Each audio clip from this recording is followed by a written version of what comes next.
Chapter 90. The effect of the number 9 holy water was not as fast as the number 7 holy water. Its recovery effect could only drag Brando back from the clutches of death. Then, with the help of the Shire and Freya, he bandaged himself and relied on his battlefield first aid skill to force himself to breathe a sigh of relief.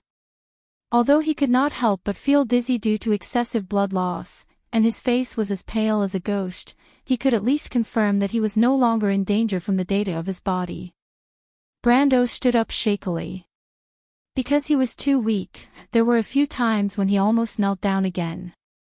The Shire and Freya hurriedly supported him on both sides. But when he felt the actions of the future goddess of war, Brando could not help but look back at her in surprise. He thought that Freya would be so angry at him for joking that she would not be appeased for at least a day.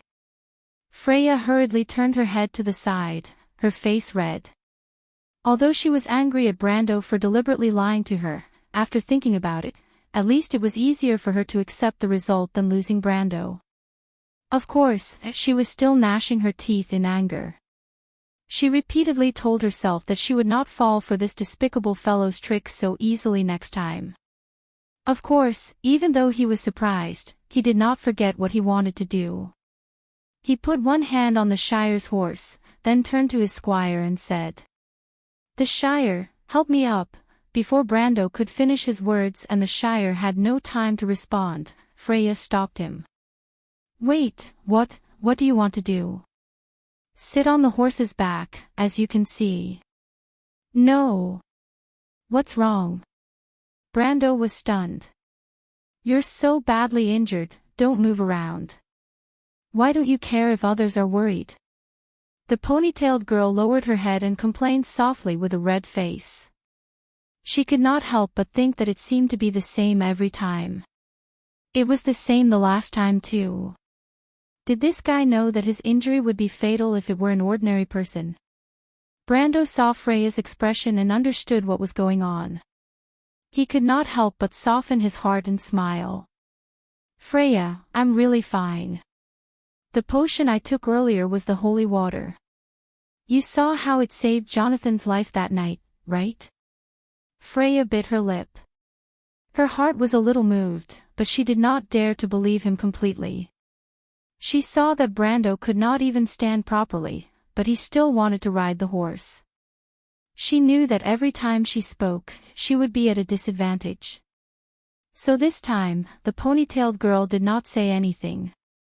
She stubbornly lowered her head and stood in front of Brando. This time, Brando was a little helpless. He could not explain the difference between holy water number 9 and holy water number 7. Besides, even if he did explain, Freya might not understand. But he did not want to hurt Freya. After all, the future goddess of war was at least thinking of him at this moment. How could he say anything to such a girl? "Freya, let his lordship go up." But he was relieved when the Shire spoke at this time. Freya was stunned. She thought that at least the young wizard squire would be on her side. That was the knight he followed. In Wound, squires were honored because they were knights. The Shire did not care about Brando's life at all. "The Shire, why are you?" For a moment, she did not know what position to use to refute. "His lordship is indeed not in any danger. He is just a little weak, but please leave the responsibility of looking after him to me." The young man replied. He could not help but look at Brando with some worry, but more than that, he was full of admiration and respect. His lordship is indeed on his side. If he appears on the horse, it means that he has not fallen. He is still the flag that leads us forward. This is his honor, and also the symbol of the sword in his hand. What is he fighting for? Brando smiled. The Shire made him sound a little too noble, but the truth was that simple. He had to appear on the horse to give the mercenaries and refugees behind him a sense of confidence. He had to tell them that victory was here.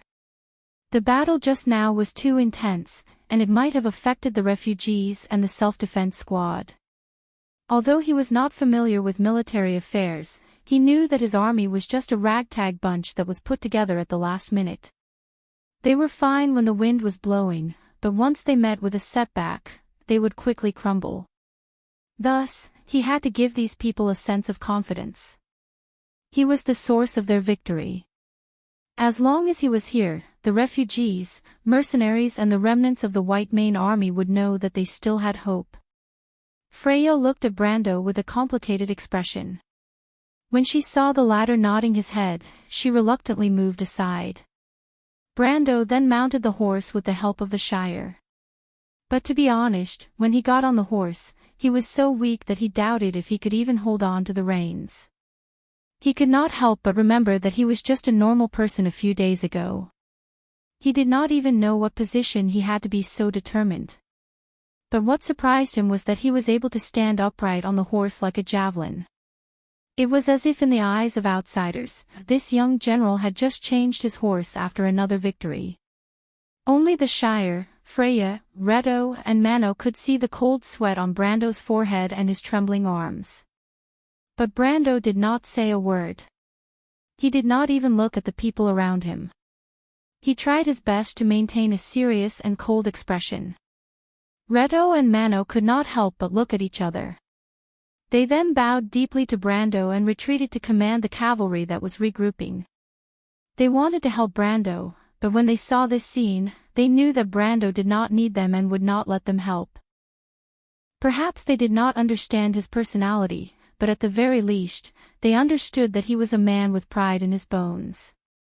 This pride was not arrogance, but came from a young man's confidence in his own abilities. This pride was like a flag. Brando held back the cold sweat on his forehead as he rode his horse towards Sir Ebden, who was half kneeling on the ground. At the same time, he threw away the broken gargoyle amulet. Unlike being injured, the gargoyle amulet that was controlled by the gargoyle amulet would completely lose its function once it died in battle. Of course, it could be repaired, but it was not as complicated as making a new one. This was probably the most precious magic item that he had lost in the past few days. Other than that, the protective glove was also useless. Of course, it could still be repaired, but the end result would not be good. And the one who caused this loss was one of the 4 knights of the apocalypse, the White Knight, Ebden, who was kneeling in front of him. Before this, Brando had never thought that he would be able to defeat such a powerful general from Madara. But now, the absurdity had become reality. Ebden was half kneeling there quietly, and after a while, even if no one attacked it, it would probably burn out its last bit of soul fire. Brando knew everything about Ebden when he was alive. He was born in the year of the walnut and was born into a noble family. Then, he naturally became a knight and joined the Free Cavalry column to participate in the battle against the Northern Cruz people. He spent the golden period of his life there and grew from a little knight to a qualified commander. He had commanded several famous battles, which earned him quite a bit of fame in the kingdom. Then, he finished his life, and in the end, he somehow awakened as a dark undead. Brando knew most of what he knew in the game was history. After all, Ebden was one of the top generals in Madara during his time, and it was not easy to kill him. Therefore, he did not know much about this character's quest. But from today's battle, Brando suspected that this person might have a hidden quest, especially when he mentioned some details about the oath. And Brando knew that most of the hidden quests in the game had extremely generous rewards.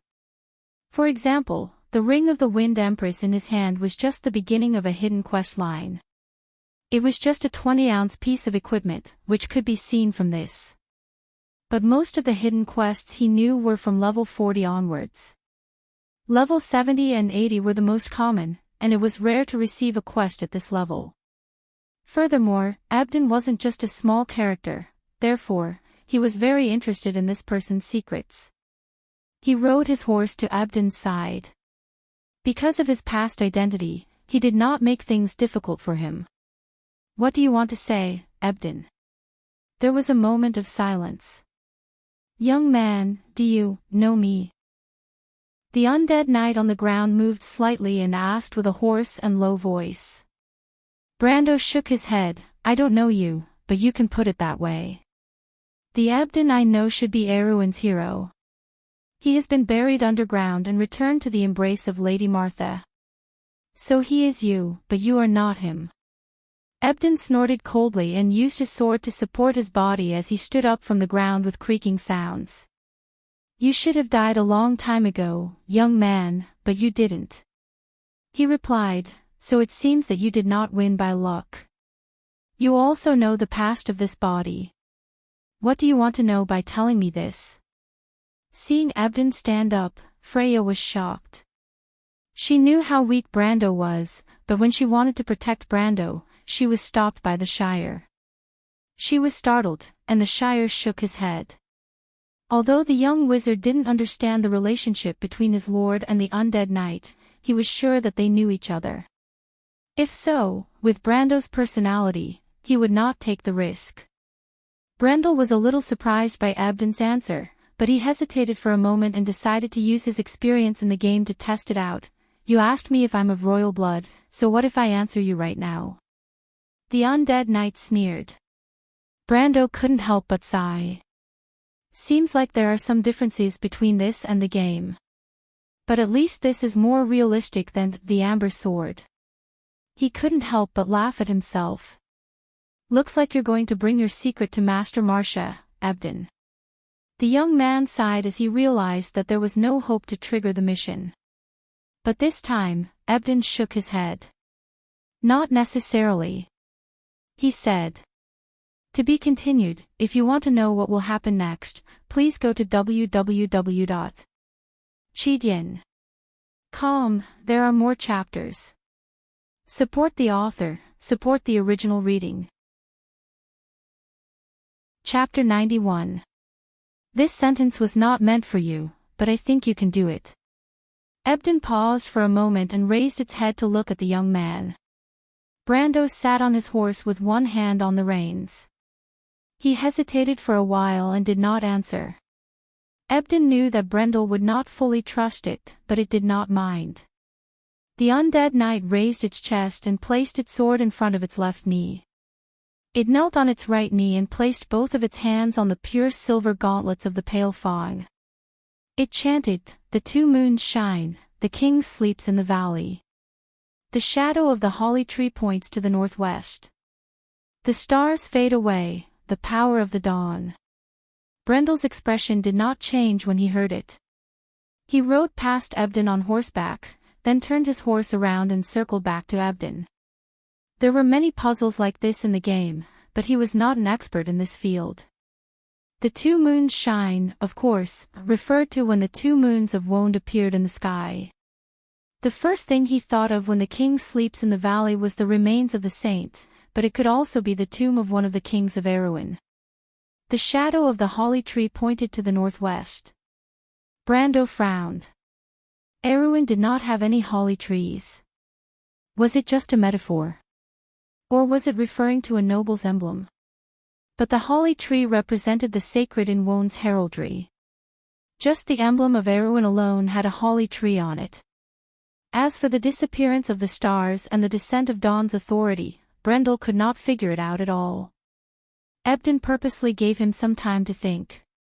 It saw Brando raise his head again and chanted, "The two-faced statue is silent. Have you forgotten the saint's oath? The emerald lake, the white mountain, the stone of the stone, the sword of the sword, wait." Brando suddenly raised his hand to stop it. He suddenly felt an inexplicable excitement. The sword of the sword. Could it be that Ebden was talking about the real Lionheart? The Lionheart sword was a sword passed down from generation to generation in the family of the first king of Erwin, the merciful Yak.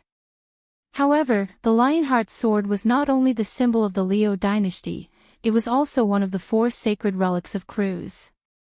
But ever since King Eric brought it out of the Empire, it became the symbol of the Erwin royal family. However, it was widely known that the Lionheart sword had long been lost during Erwin's civil war.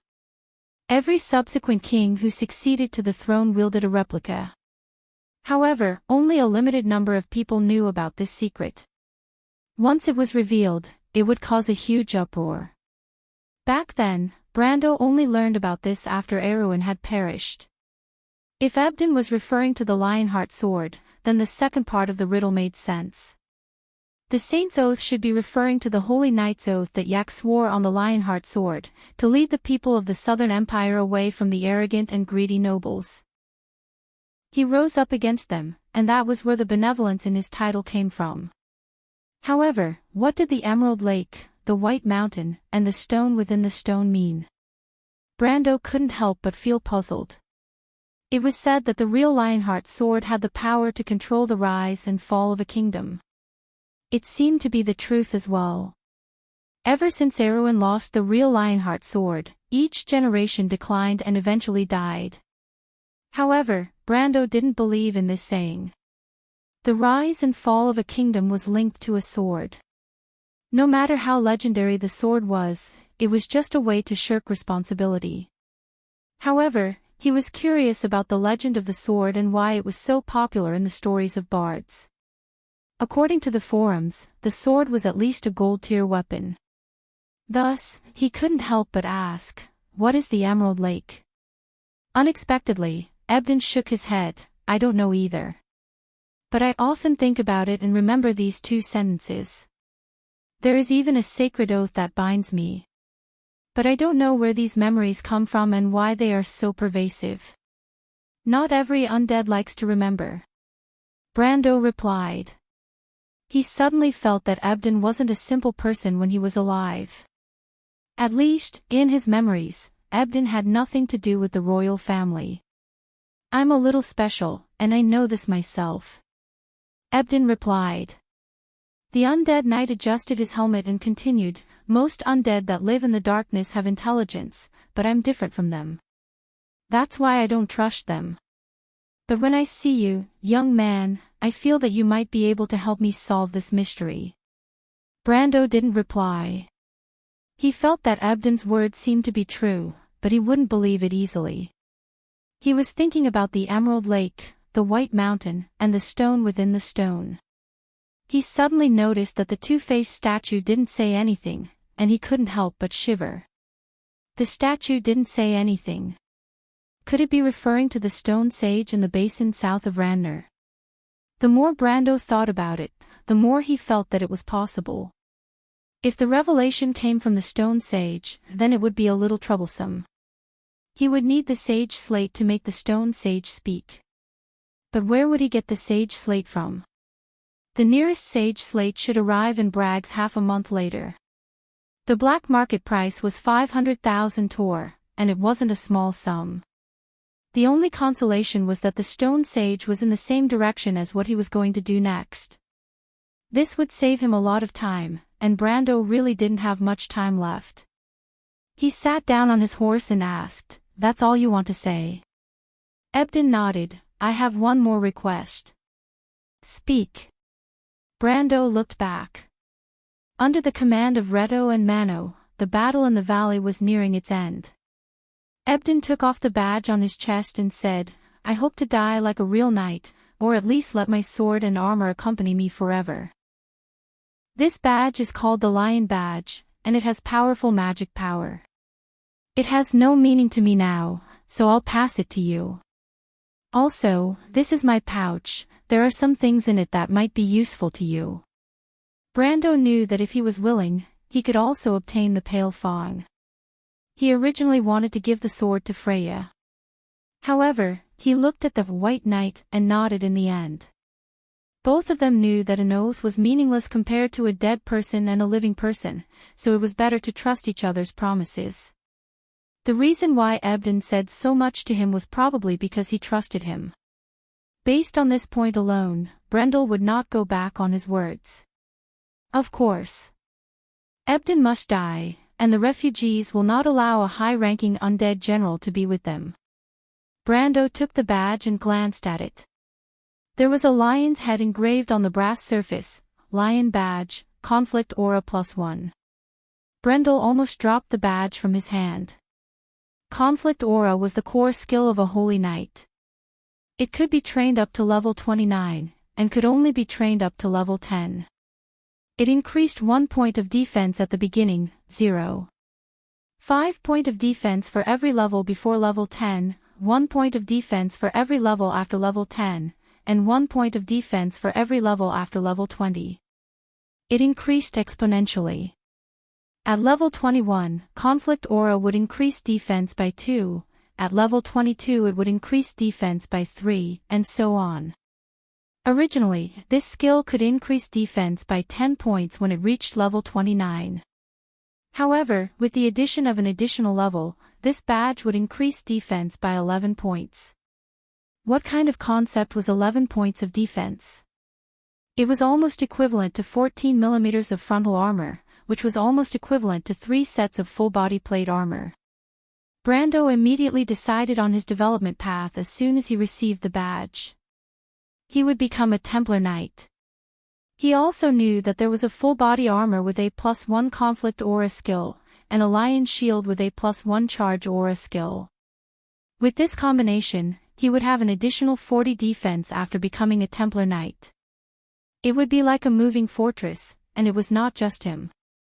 In this era, all the soldiers within 60 feet of him were like tanks. What would it be like to charge on the battlefield? Brando suddenly remembered that Ebden had a full-body armor. It was no wonder that it was known for its terrifying defense among the 4 Knights of the Apocalypse in the later stages of Madara. Ebden the Conqueror, as expected of the Conqueror Ebden the Conqueror. Although his heart was in turmoil, he did not show it on his face. After going through so many life and death situations, Brendel felt that he was more mature than before. If this was in the game, who knows how much he would be proud of getting such a badge. He kept the badge and opened the other party's pouch to take a look. However, he soon found that the White Knight's collection was not rich.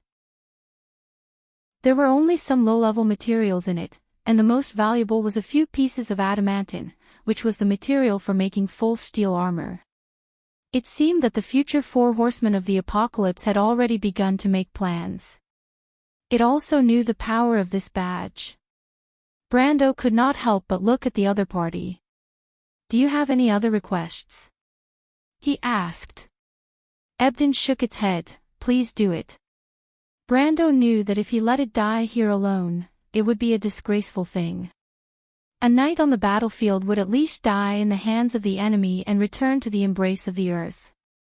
He did not have time to let Ebden return to the earth, but he could at least fulfill its first wish. The Shire pulled out his sword and walked forward, but Brando stopped him. His forehead was covered in cold sweat as he pulled out the elven sword and exchanged glances with Ebden. Then he rode his horse forward and stabbed the sword into the other party's chest. Ebden cracked a smile, and the flames in its eye sockets flickered. "I've told you so much with my memories, young man. Because I'm still Madara's Ebden until the moment of my death. Perhaps I should thank you for freeing me," the undead knight sighed, "but at the same time, I died as a dark noble. The eternal death of Madara, the symbol of immortality. I just did not expect to lose." The soul fire in its eye sockets eventually dimmed. The White Knight, Ebden, was finally dead. Brando knew that from this moment onwards, there was no more Madara's 4 Knight of the Apocalypse. He looked at the remains of his opponent in silence. Then, he watched as the silver light that filled the sky rose from the remains and merged into his body. It was as if a warm power had soaked into his body. He had never felt this when he absorbed experience before, but Brando understood that this was power, the pure power of the soul. He had obtained a total of 1,300 experience points from killing this commander who was over level 30. Adding the total experience points from the previous battles, he had obtained close to 2,000 experience points in the past few hours after killing Zasser. It seemed like it was more than enough to level up, but Brando did not do so. He suppressed the urge and knew that it was time for him to accumulate more experience points. After all, he still had a lot of things to do after the war ended. He raised his head to look at the sky. At this moment, the dark clouds dispersed, revealing the cross-shaped constellation behind him, shining brightly in the dark sky. The Knight's Throne. Then he raised the white deer statue in his hand and saw the beautiful creature showing its figure from the side of the mountain. It then turned around and disappeared in the northeast direction. Brando turned around and saw Retto riding his horse over. There are a lot of zombies on the mountains on the left and right. Retto said in a low voice. I understand. There's not much difference in time. Brando replied calmly, so let the refugees get on their way. In other words, we don't have much time to waste. P.S. As for the issue of update time, it's usually updated at night. To be continued. If you want to know the future, please go to www.cheedian.com to read more chapters. Support the author, support the original reading. Chapter 92. How bold of him to call himself a member of the royal family. Her Royal Highness gently tucked her silver hair behind her pointy ears with one hand. She picked up the white porcelain teacup, took a sip, and smiled. But the two moons shine together, and the king sleeps in the valley. What do you think this riddle means, Lord Oberway? She pondered for a moment, and her silver eyes flashed as she asked. Most of the noble families in the kingdom have their own hidden treasures, and this is not an unknown fact. But Ebden mentioned an oath with the royal family, so this treasure must be related to the royal family. Oberway thought for a while and replied. I think it is not that simple, Lord Oberway. The saint's oath might be related to my ancestor, Eric. Oberway nodded. The Emerald Lake, the White Mountain, should be referring to Radnor's goddess lake. I heard that it is the resting place of a saint. I see. Do you have any other theories? The local fishermen often say that they see a knight of the lake in the fog, guarding the center of the goddess lake. Some people have seen an island with a white rock on it, and it must be the White Mountain. Thank you for telling me this, Lord Oberway. But what is the double-faced stone statue? I do not know, Princess Griffin. That's true. The desire for the mysterious treasure is mostly due to the unknown. This must be the joy of the knight's story. She covered her mouth and laughed. I'm sorry for making a fool of myself, Lord Oberway. It's nothing, Princess Griffin. I am also wondering who Abden was when he was alive. Because there is no one called Abden who was a knight of the royal family. Oberway replied. Ebden might not be called Ebden when he was alive. Griffin thought for a while and replied. I think so too, Princess Griffin. Oberway bowed. Griffin stared at the middle-aged man. She was sure that he must have done his research. She could not help but think that if this important official of His Majesty values the young man so much, it must be because of His Majesty's intentions. What ability does he have that you value? Is it his personal ability? Part of the reason, but not all of it. Most likely, he had taken a fancy to the power behind the young man. The princess could not help but touch her lower lip with her finger. Is the Highland Knight really that important? Can it really restore Erwin's glory? Unlike the local nobles and the royal faction, she believed that the kingdom needed a new force to revitalize it. But where was this new power?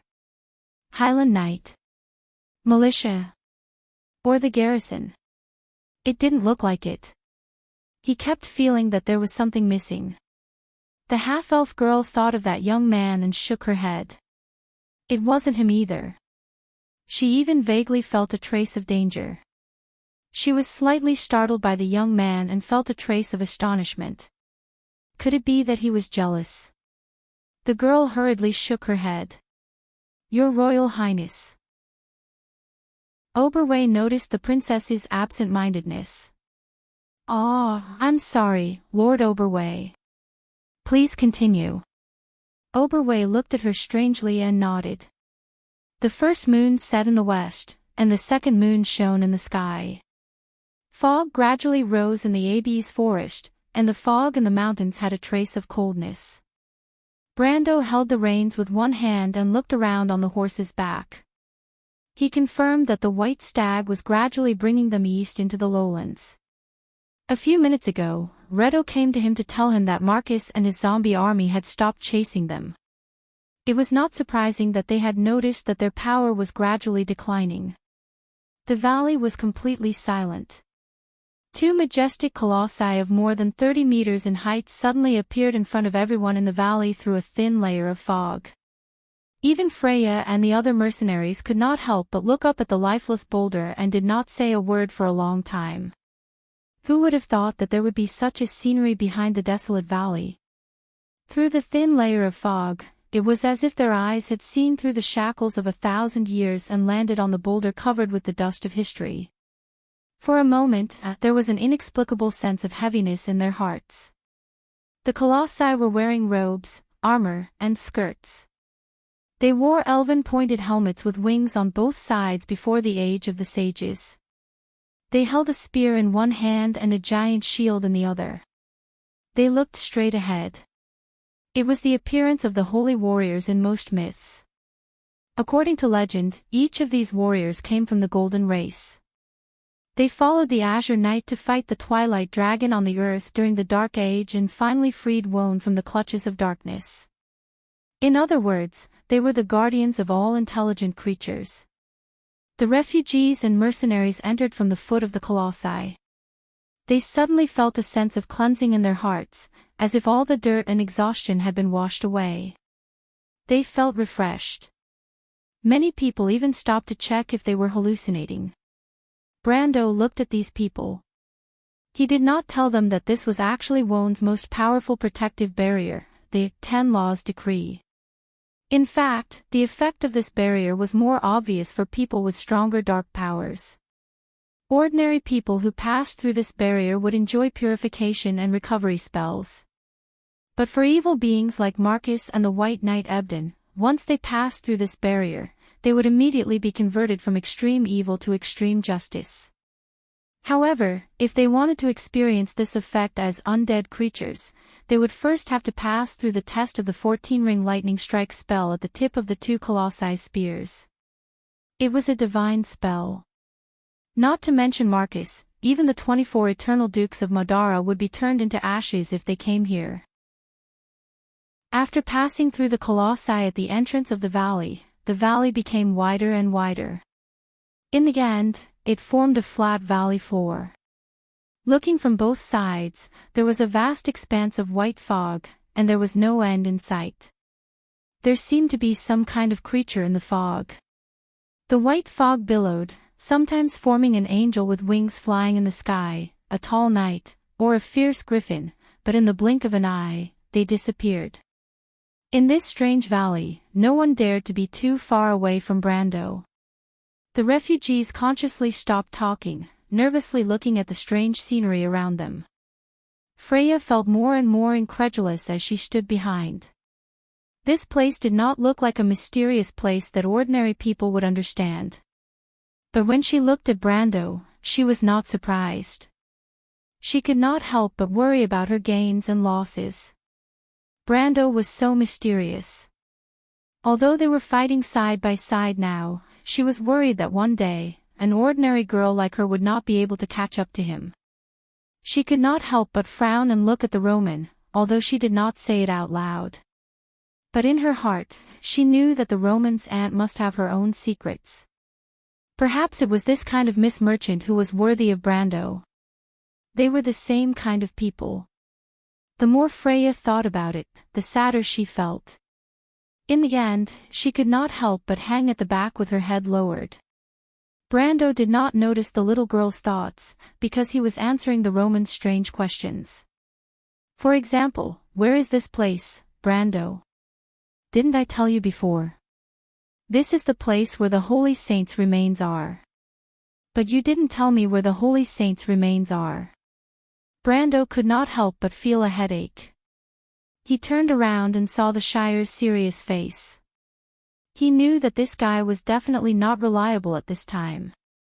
He then looked at the merchant lady who was sitting on the horse's back.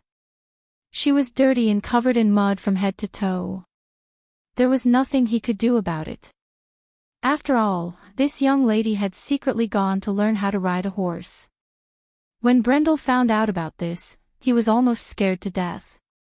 He was afraid that his little Romaine would accidentally fall and injure herself. He did not expect that when he ran over to take a look, the Roman actually took a bundle of rope and tied herself to the horse's back. She even ran over to him to show off.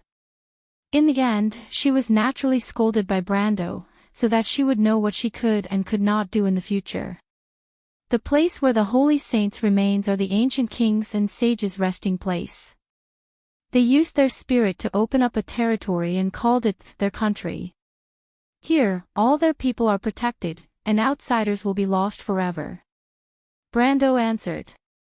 Does that mean there are many places like this, Brando? The Roman's little face was full of curiosity. Half of her body leaned over and asked curiously. Of course. Brendel sniffed, and his eyebrows almost furrowed into a bowl. He made up his mind to let this little brat take a bath when they were out of danger. Which girl could stand the smell of mud all over her body? Sometimes, he really wanted to open up the merchant lady's head to see what was inside. They are all called the Holy Saints' remains. When they were talking, the others could not help but come closer. After all, it was such a magical place. Everyone wanted to hear the young man's opinion. However, these mercenaries were a little curious. This knowledge was not something that ordinary people could come into contact with. Some of them had seen a lot, and it could be said that their knowledge was not much less than the average noble. But they also did not know a lot of the terms that the young man mentioned. They only heard that the young man was a Highland knight. Were the Highland knights really that mysterious? However, in reality, they did not know. Not only them, but even the Shire was a little confused. After all, as an apprentice, his knowledge was not omnipotent. The Holy Saints' remains was related to ancient legends. In this aspect of knowledge, there were not many wizards in the Black Tower who were proficient in it. As far as the Shire knew, there were probably no more than 5 people who knew more about it than Brando. Then, where did his lord's knowledge in this aspect come from? The Shire had some doubts in his heart, but he did not ask. After all, at least as far as he knew, people who could see and use the cards of fate were not simple people.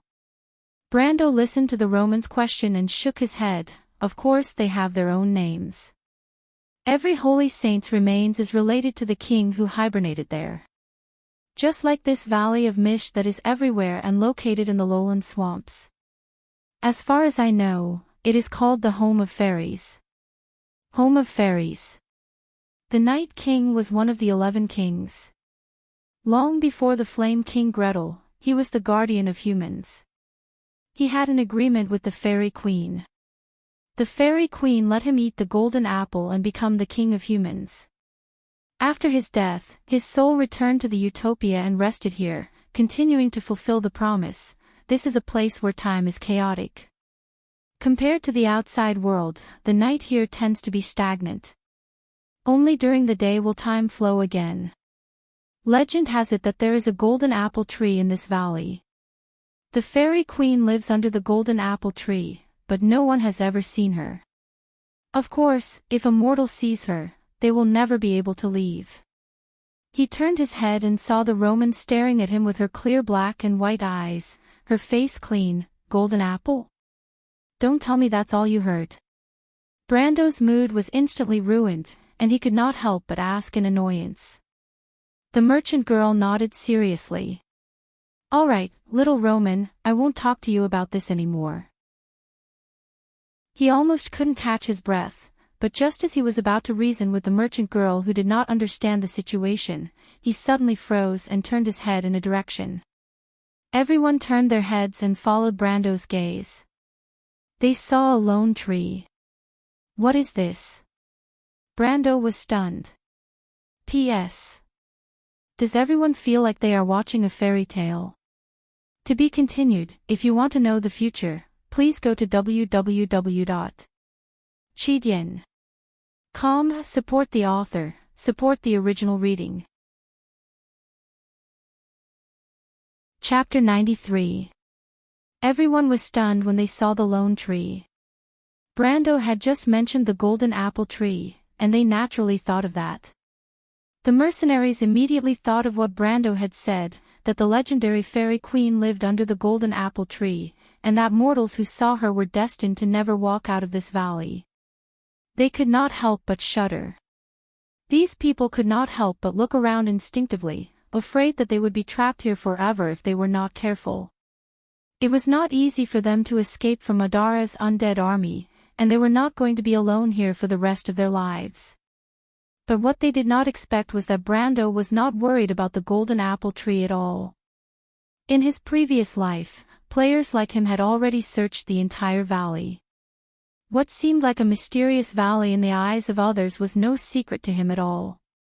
From here to the other side of the valley, there was nothing but bare ground and fog. There was not even a single strand of hair. There were no monsters, no treasures, nothing alive, and not even a trace of life. As for the legendary golden apple tree and the fairy queen, they were even more illusory things that were only passed down in myths by NPCs, and players had never seen them before. But what surprised him was the lone tree. He confirmed again and again that there was no such tree in the game. He had walked back and forth in this valley many times, and he should not have remembered wrongly, because everything in the valley was the embodiment of the king's idealization. Even if it changed during the day, it would return to its original state at night. Brando remembered clearly that unless there was a change in the valley's plot or the flow of time, the scenery would not change accordingly. But there should not be any quests in this valley. Could it be that the fairy home that existed in everyone's vision at this moment was not the one in the game? Brando immediately had a guess. Unless someone was hiding his experience, or the fairy home had changed before the players entered. But which should it be? The former seemed possible, but if one thought about it carefully, one would find it suspicious. For players, it was often difficult for one person to discover all the secrets of a place, so even if the first person was hiding something, the probability of everyone thinking the same thing was not high.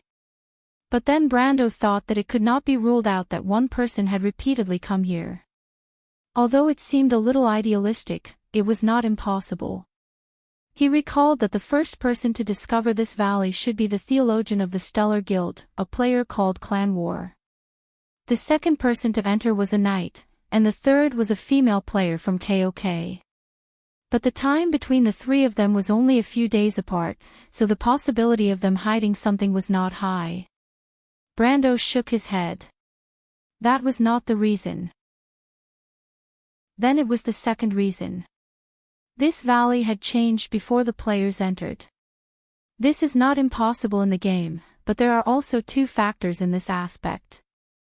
One was the plot change, and the other was the NPC exploration. He couldn't help but frown. If there were no players involved, he wouldn't know much about this quest. The unknown was a big problem for him. But Brando stared at the tree, and his heart could not help but become interested. Like every player, the pursuit of secret missions was innate, just like an unknown treasure that attracted people to chase after. A mission that involved ancient knowledge would not be too ordinary, right? He immediately gestured to the others, asking them to stop the refugees. Anyway, the time in the valley stopped at night. This night would last for 3 days and 3 nights, and he would have time to explore the valley before they ran out of food. In fact, the valley was only so big that it would only take a few hours for a horse to go back and forth. It would not take 3 days at all. He saw Reto looking at him in confusion, so he pointed at the tree and replied, "There seems to be some problems. I have to go ahead and check. Do you need help?" Reto, the bar owner, was a veteran of the November War, but he was helpless in the face of mysterious things. He could only rely on his own experience to ask. Brando did indeed need help. But he looked at the mercenaries and did not trust them. After all, this might involve some legendary treasures and the same danger. He did not want to share secrets with these people. He had to find someone he could trust. He first looked at the Shire. Originally, this young mage squire was his best choice. As a summoned creature, he could almost share secrets with this young man. Unfortunately, the Shire had used up all his mana in the night's battle, and now he was only slightly stronger than an ordinary person. He then looked at the Roman. This merchant lady was not qualified. Although she had sharp senses, she was too weak to follow him into danger. The Roman looked at him and blinked her eyes obediently. Brando knew that the merchant lady was pretending to be obedient so that he could take her on the adventure, but Brando would not be fooled. He finally turned his head and his eyes fell on the absent-minded Freya. Freya. Ah. Ah. Freya raised her head and looked at him. She was stunned for a moment and her face turned red. What's wrong? Brando looked at her and was stunned. In his original impression, Freya was a girl who had her own opinions. But why did she give off a strange feeling ever since they came to Sevale Mountain Path? If it was not for the elven sword not reacting to her, Brando would have suspected that she was replaced by Madara's undead. No, nothing, Brando, what's the matter? Freya had just thought of Brendel's strange request, and her heart was in a mess. She was afraid that he would see through her thoughts. I want to take a look at the front. Come with me.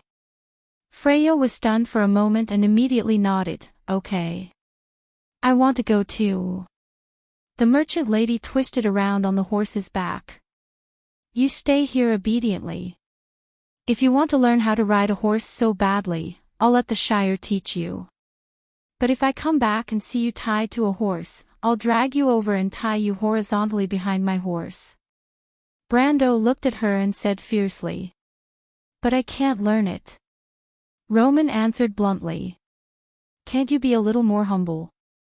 Brando could not help but shake his head. It's okay, we have a lot of time. Riding a horse is a very simple thing. You have to go on an adventure with me. You can't not ride a horse. It's okay, Brando. I can tie myself to a horse. I don't feel uncomfortable. The merchant lady thought for a moment and answered seriously. It has a lot to do with whether or not you feel comfortable has nothing to do with it. Brando glared at her. He was too lazy to pay attention to the complaints of the future merchant lady. He simply ran to Reto's side and told him what to pay attention to. He then took a spare crossbow and called Freya to set off. In Brando's memory, the most likely plot in this valley was the western side road. But the more hidden the place was, the more the players would search for it. In fact, Brando had been there once or twice, but in the end, he did not find anything. But he still remembered every blade of grass, every tree, every mountain, and every rock in that area. The two left the party. Brando was constantly paying attention to the surrounding scenery. After letting the horse run for about 10 minutes, he finally confirmed his guess. The home of fairies was definitely different from the game. There must have been some unknown changes in the next few months. But seeing him circling around a rocky area, Freya, who was behind him, was puzzled. She could not help but ask, Brando, what are you looking at? I'm looking for the entrance. Brando was constantly turning his horse to look outside a messy white boulder. At this time, he seemed to have found something and suddenly flipped off his horse and walked towards the rocky area. The entrance? Freya followed and asked as she got off her horse. Yes. It's here. Follow me.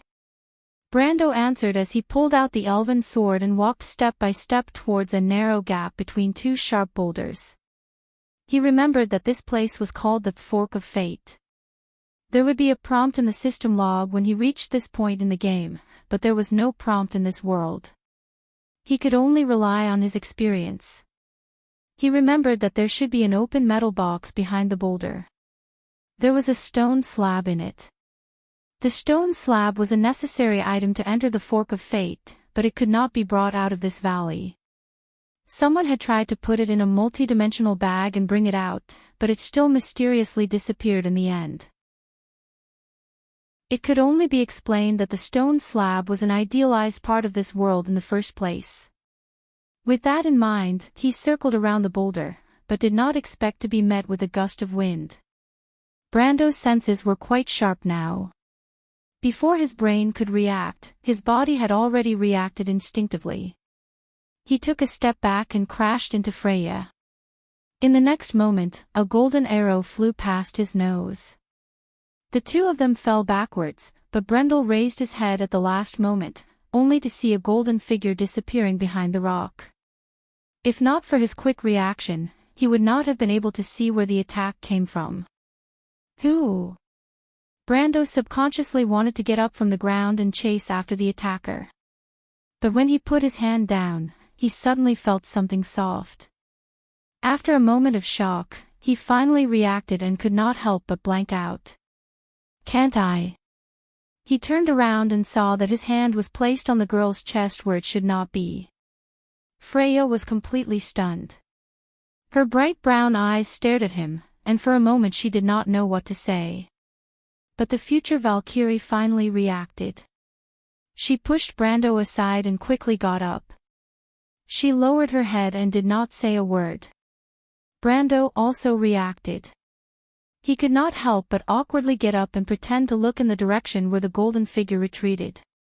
Of course, there was no ghost in that direction. I'm sorry, that. He thought for a long time and squeezed out such a dry sentence. Well, who was it just now? Freya lowered her head. Her face was so red that it looked like it was going to drip blood. I don't know. I saw a golden figure. Fairies don't look like that.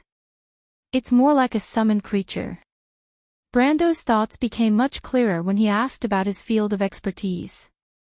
You're not hurt, right? The girl's voice was as soft as a mosquito. Brando looked at her and shook his head. He paid special attention to the golden arrow from before, but he only found a deep hole on the side of the rock. Light arrow. Brando looked at the small hole and frowned. That's the effect of a high-grade weapon. But at least he was sure that what he saw was not an illusion. And from the opponent's speed, it seemed that the opponent was not as strong as Ebden. Thinking about this, he relaxed a little. As long as he stayed alert, there shouldn't be too much trouble. He had already confirmed his strength after the battle with Ebden. If he went all out, he could barely reach silver rank, and he was not too afraid of enemies below silver rank.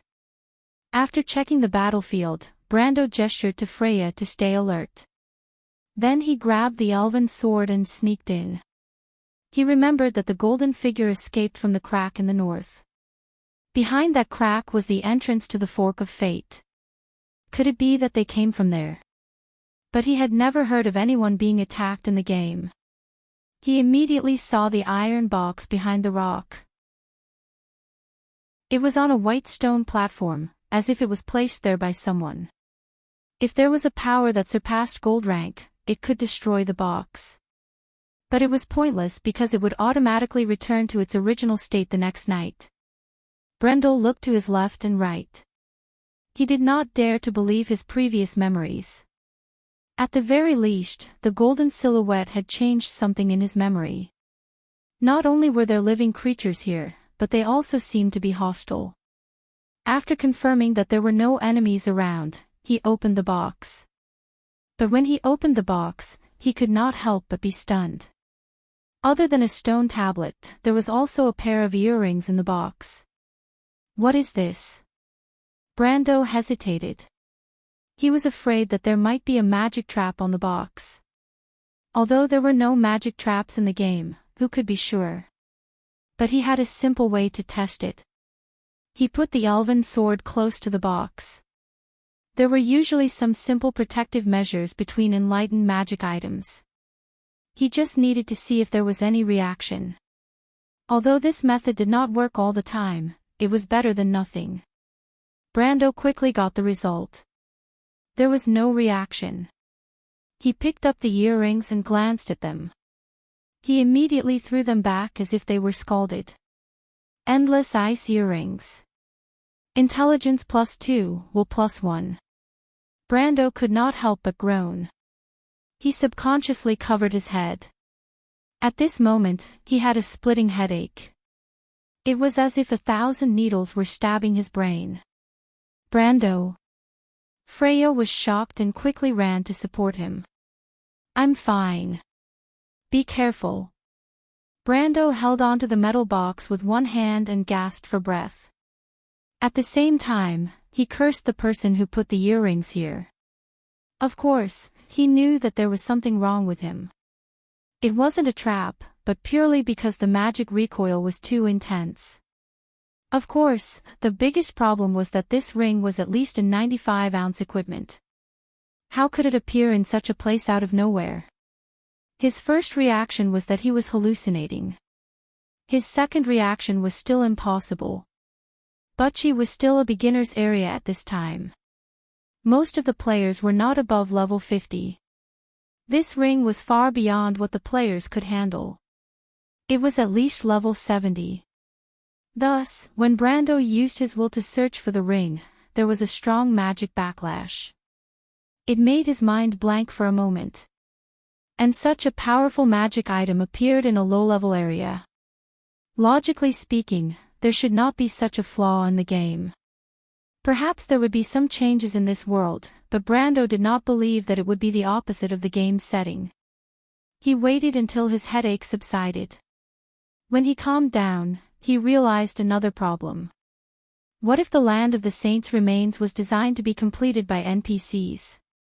The more he thought about it, the more he felt that it was possible. After all, this valley was first discovered not long after the game started, which was about 2 months after the end of the First War of the Black Roses. If this place was empty at that time, it meant that the designers did not intend for players to participate in the story. Brando could not help but wait for the earrings. His heart thumped. A hidden mission above level 60. Was he going to take advantage of the situation? Or was he going to leave as soon as possible? The risk was unimaginable, but the reward was also unimaginable. In his previous life, Brando had only completed 3 hidden missions above level 60. One of them gave him a fantasy weapon, one of them gave him an intermediate skill, and one of them gave him nearly 100 million tor. With the experience of these 3 missions, he was able to enter the upper echelons of players. But how big was the risk? Level 60 was like a guillotine placed in front of Brando. At level 60, he had the strength of gold, and even his elemental activation was more than 10 levels higher. If he were to face a level 60 monster, it would probably kill him with a single glance. Brando placed his hand on the metal box. He could not help but feel agitated. He hesitated for a while, but still could not make up his mind. There was another key problem. In the next 3 months, everything in this valley might disappear at any time. It was possible that if he gave up on this risk today, he would not have the chance to choose again tomorrow. For a moment, this dilemma lingered in his mind like a cold ghost, urging him to take the risk again and again. What should he do? The young man could not help but take a deep breath and look at Freya. Brando. Freya saw the strange look in Brando's eyes and could not help but ask carefully. If I choose to take the risk, are you willing to come with me? Brando asked with a hoarse voice. I might, but I don't want you to take the risk, Brando. Freya thought for a while and answered. Brando hesitated for a moment, then nodded and let out a long sigh. P.S. 5,200 words to make up for yesterday's failure. To be continued. If you want to know what will happen next, please go to www.cheatyin.com. There are more chapters. Support the author, support the original reading. Chapter 94. As soon as Freya spoke, Brando knew what she was thinking. But he calmed down. He had experienced 3 hidden quests above level 60 and knew more. He did not want to risk his life for one of them. He had used all his strength to fight against Ebden, and he would definitely die if he faced a character above level 60. He also thought of another problem. After the First War of the Black Rose ended, Madara's army slowly retreated from Erewhon in the following month. The undead's control of this area lasted until mid-August. Before that, this area was practically uninhabited. The undead would definitely not explore this valley. Even if they wanted to, they did not have the ability to do so. The 14-ring lightning strike at the entrance was enough to make them retreat. This meant that he still had a lot of time to use until mid-August. Thinking of this, he took the earring and walked back. He patted the girl's shoulder and said, "Let's go back. Brando. There are still many opportunities to take risks, but Freya and I only have one life each." Brando smiled. "You're right, I had some mental problems just now." He sighed again. He knew that it was because he felt that time was too tight. The War of the Black Rose ended at the end of July. The civil war in Erewhon began in September, and then the coup in November. Even if he counted from now, he only had 5 months. Brando did not want to change history, but he wanted to protect Roman, Freya, and the others. At the very least, he needed to have the basic strength. It was because he knew that the world would become chaotic. Justice would be destroyed by the war. In order to survive in this chaotic world, he had to do something. Freya and Romain might not understand it, and even the people who followed him would not understand it. But sometimes he could not help but think that the prophet also had his own troubles.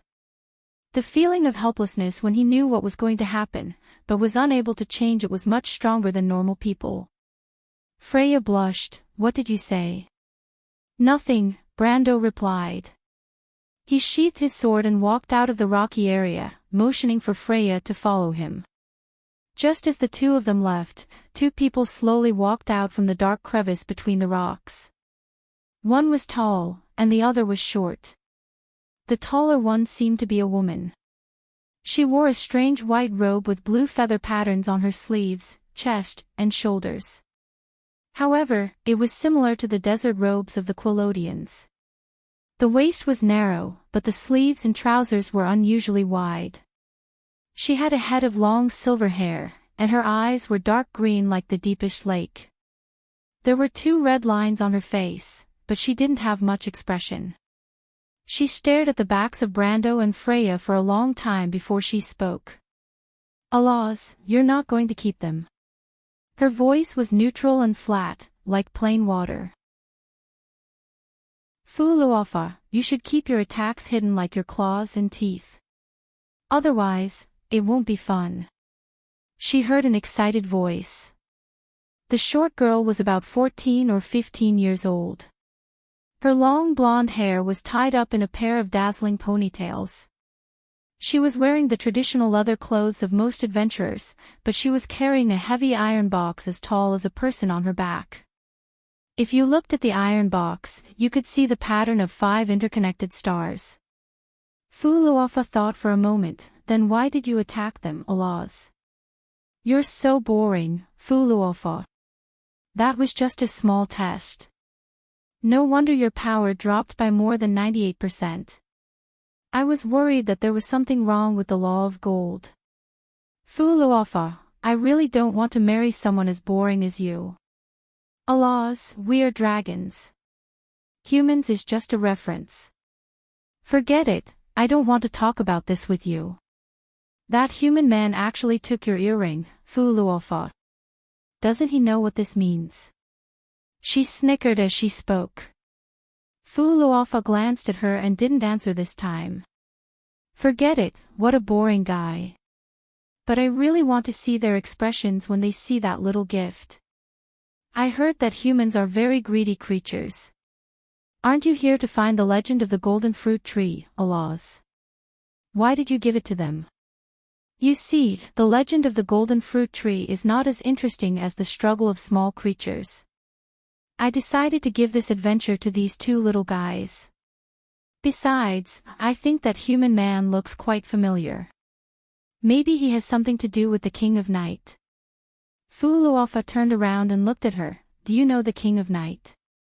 Alaz immediately coughed. That's just a saying, Fuluofa. What are you planning? The long-haired girl asked indifferently. Nothing, just a small test. Alaz snickered again. Fuluofa frowned. When Leto saw Brendel and Freya coming back, they had already settled down the refugees and were preparing their meals. From afar, there was a small patch of smoke at the bottom of the valley that was shrouded in thick fog, adding a bit of liveliness to the place. After a night of battle, both the mercenaries and the militia were exhausted. When Brando rode through the crowd, he saw many people gathered in twos and threes and fell asleep. However, there were some refugees who took the initiative to bring food to the people who protected them. They shook the sleeping soldiers awake and then brought the steaming hot food to them. Brando saw this scene and couldn't help but feel a little relieved. It could be said that if it weren't for him, there wouldn't be a tenth of these people left. He changed the lives of these people, and these people changed more people. History was changed little by little like this. Although it was still very weak now, it was gradually gaining strength. Brando met the veteran of the November War, the boss of the Red Copper Dragon Story Club. The other party whispered to him if he wanted to depart immediately. But when Brando looked back, he saw the Shire and Sue sleeping soundly on a wooden box not far away. He then looked at the others. The whole camp was silent. He thought for a moment and shook his head. Anyway, his plan was already more than half completed. There was no need to push these people too hard. Time in Fairyland was infinitely close to stopping at night. As long as they waited until morning to depart, they could be ahead of Madara's army. After all, the exit to the north of the valley was almost at the river bank north of the Valley of Sharp Stones. Victory was already in sight. Have you rested, Uncle Redo? Brando asked. Sir, don't worry. I'm a mercenary. We are best at taking care of ourselves in this kind of environment. Redo patted his chest and smiled. Brando nodded. Then, Freya, you should go to sleep too. He turned back again and looked at the ponytailed girl who had not closed her eyes for days and nights. Although the holy words of cleansing had the power to restore physical strength, it could not make up for mental exhaustion. Freya quickly shook her head. I can still hold on, Brando. This is an order, Freya. Brando said. Freya could not help but widen her eyes. What did she want to say? She had to obey his orders. She should be the captain of the militia. But when she looked at Brando, and thought of the young man's heroic bearing as he led them through enemies 10 times, even 100 times their number, she could not help but be speechless. As if it was a matter of course, she could only lower her head and nod. I understand, she replied. Brando did not notice the softness in the future Valkyrie's tone. After watching her leave, he turned back and casually asked Redo, by the way, where is the Roman? The Roman lady just rode to the front of the group. Redo said as he glanced at the front of the group. His expression was as if he had just witnessed a miraculous scene. Ride a horse. Brando did not notice his expression and only asked in confusion. He wondered if that damned girl tied herself to a horse and went crazy again. He could not help but wonder if the future merchant lady had forgotten the pain because he did not teach her a lesson for a while. But before he could finish thinking, he heard a greeting from behind him. Oh, Brando, you're back. The nature of the voice made it obvious that it belonged to a careless young lady. He turned around just in time to see a certain merchant girl on horseback running around in front of him with a smug look on her face. Brando took a closer look. This girl actually learned how to ride a horse. How did you learn? It was his turn to be surprised. He could learn how to ride a horse in an instant because he had the game system as a cheat. But what was the situation with the Roman? Because the Roman is a merchant, the Roman stopped her horse in front of him and answered with a smug look. What does this have to do with being a merchant? It has nothing to do with it. The Roman was stunned and could not help but widen her eyes. But shouldn't all merchants know how to ride a horse? I have to say this, Miss Roman.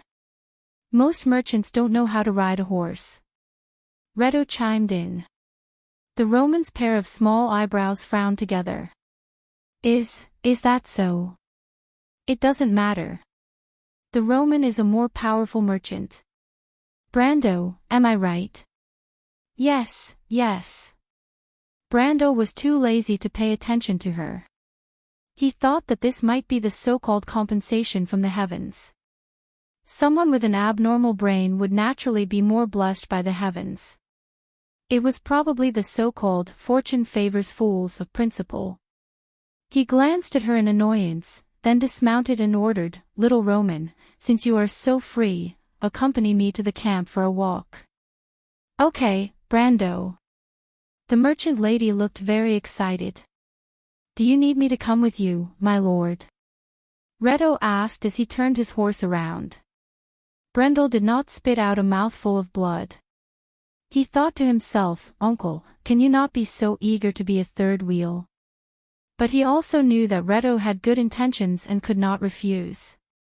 He could only nod gloomily. But just as he dismounted, he suddenly felt something strange in his waist pouch. He was slightly stunned and opened it. It would have been better if he did not see it. His face suddenly changed as he subconsciously thought that he was hallucinating. He then closed his waist pouch and opened it again. Brando was convinced that he must have been hallucinating. How could he have such a thing in his waist pouch? I was too excited yesterday to write the first flight of the 4th generation. In order to celebrate today, I decided to go all out. This is the first update. By the way, I beg for monthly votes. I don't have many friends voting for me these days. Only 2 or 3 votes a day. Also, I beg for recommendation clicks. Last week, I barely made it to the recommendation list. This week, there is no list at all. Chapter 95. After listening to the story, the silver-haired girl was silent for a long time. She rested her chin on her finger and thought for a while. Then she turned around to look at the sun shining through the tall arched window. The sun outside was already leaning towards the west. "So what is the end of the story, Lord Oberway?" she asked. "The end is me telling the story to your highness." "Isn't the end obvious, your highness?" "That's true. But there is one more thing you haven't said, Lord Oberway." The princess asked with interest. "Oh. You said he obtained something good in the process. But, from the beginning to the end, I didn't hear you describe it in words," the half-elf girl asked. "Is that so, your highness?" "But I remember that I explained it very clearly." Oberway smiled and pretended to be surprised. "Lord Oberway, are you talking about the badge that Ebden gave him?" "It's just a magic badge. It can't be considered something good, right? I think with your knowledge, you shouldn't be talking about this." No, of course not. Your highness, why don't you think about it more carefully?" The silver-haired girl calmed down and pondered for a moment. "I think it's better to do it in the Valley of the Saints. I remember there was a part of the story that you described very briefly. I think the mystery is in there. Your intelligence is unparalleled, your highness." Oberway praised sincerely, but I didn't mean to be brief. At that time, I did feel 2 powerful auras lurking nearby, and I didn't dare to get close. I wanted to warn them, but I didn't expect to find out too late. Oh. Lord Oberway, although you are not known for your swordsmanship, I remember that you are a lower gold. There is someone who could make you not want to get close. The half-elf girl was slightly stunned. Almost. But fortunately, it seems that the 2 powerful existences didn't want anyone to discover them. They must have used some tricks to make them retreat. Oberway replied with lingering fear. If that's the case, that young man must have gotten something from the pouch. The princess thought for a moment. Yes, my lord, you haven't told me what he saw when he opened the pouch. Oberbeck had a look of admiration on his face. He looked around and mouthed something. The silver-haired girl was stunned after hearing this, and her expression changed slightly. That kind of thing, does it really exist? Oberway nodded. I've only heard of it in legends before, and I was just as surprised as you at that time. Unfortunately, once the kind of thing is touched by a mortal, it will no longer belong to a second person. It is indeed a pity. Otherwise, it might have been able to change my younger brother's personality. For Erwin, his personality is a little too soft. She looked at the important minister beside His Majesty and said, otherwise, no matter what, Lord Oberway will snatch it over, right? Oberway did not mind and nodded. Even if he is a friend of Everton's daughter, it is still the same. I'm afraid they're not just friends. The princess couldn't help but smile. Oberway looked at her and knew that she was reminding him not to have any ideas about her. The minister couldn't help but shake his head. He did consider using the only daughter of King Oberg VII to win over the Highland Knight. However, with the princess's strength, it seemed unlikely. But he looked at her and couldn't help but think that since she was a daughter of the royal family, she couldn't escape the path of marriage. In that case, the young man was actually a good candidate. At least, he was much better than many of the noble youths that he had seen before. Of course, he could only think about it. He lowered his head and said, since the story has come to an end, Your Highness, it's getting late. Please allow this old minister to take his leave. Lord Oberway, Lord, please. I still want to stay here alone for a while. Oberway looked up at the silver-haired girl and couldn't help but find it funny. He knew that the princess wanted to avoid her history teacher, Sir Panison, who was probably waiting for her in the side hall for the whole afternoon. Panison might even be planning to complain to His Majesty. Running away is not a good idea, Your Highness. He couldn't help but remind her softly. The silver-haired girl smiled and her silver-gray eyes revealed a trace of slyness, but at least it's away. The door closed. The princess was stunned for a moment. She sat on the chair and looked back at the dust floating up and down under the tall arched window. The golden sunlight seemed to weave a dream, and she couldn't help but think about it. What happened after that? The wind started to blow in the forest. A low breeze blew through the canopy like a stream of water, causing the thick fog to move slowly. Layers of white fog filled the air between the branches, contrasting against the clusters of fiery red berries on both sides of the forest. When the morning light was broken, the muffled sound of horse hooves came from afar. The steel-clad hooves crushed the shrubs and berries as they galloped past the sharp stones on the riverbank. The water splashed like white crystal pillars. There were a total of 34 horses galloping across the river. The skeletons in the river felt the tremors of the earth and got up. They were startled by the sound and looked around. However, just as they slowly turned their heads, the phosphorescent flames in their eye sockets reflected a warhorse that was getting bigger and bigger. They were all tall and handsome erect warhorses. Their powerful chest muscles and front hooves directly smashed and chopped these weak undead creatures into pieces, or sent them flying and crashing into the white rocks on the riverbank, shattering them into scattered bones. The cavalrymen broke through the scattered skeletons and gradually slowed down. Their steps became smaller and smaller.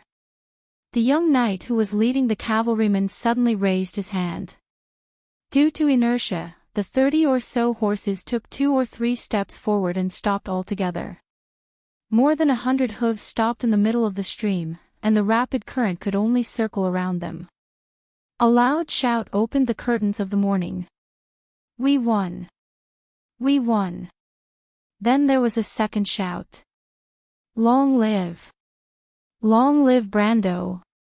When the horses stopped, they seemed to have realized something. The mercenaries on horseback raised their hands and cheered in unison, echoing throughout the valley. Amidst the cheers, Brando took off his leather helmet and threw it far away. He could not help but wipe the sweat off his cold forehead. The morning breeze brushed past, chilling his face. He wore a gray leather armor and sat upright on the horse's back. He raised his head to look at the green mountains around him and thought, "It's over, it's finally over." He clenched his fists. It had been a nightmarish battle. When they entered the Valley of the Saints from the wastelands, each of them had used up their last bit of strength. A mere 2,000 refugees slaughtered their way out of tens of thousands of undead creatures. It sounded like a fantasy story, but it happened. Perhaps some of them left, some of them were cold corpses lying on the ground, some of them were sad, some of them were crying, but most of them finally made it out, right? He turned around and saw that the mercenaries that Freya brought out from the red copper dragon's tail gathering were all injured, but they all looked at him with a look of conviction. They knew that he was the one who brought all of this to them. It was almost a miracle. But the young man in front of him did it. He said that he would use his sword to lead them to a miracle, and he did it. Freya brought the militia and chased after him.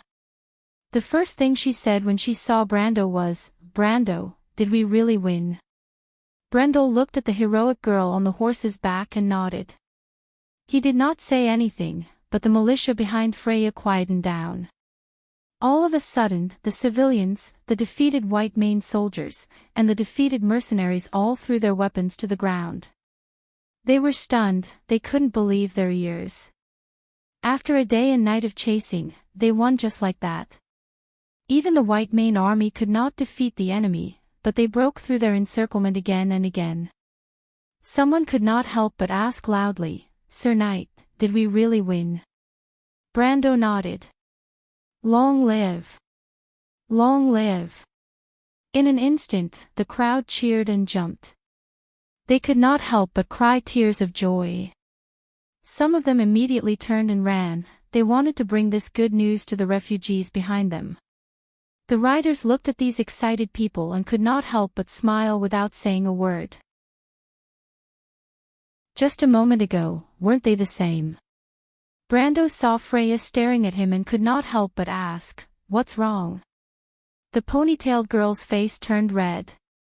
After days of fighting and managing the refugees, she had grown up quickly. She was no longer the naive girl from the countryside.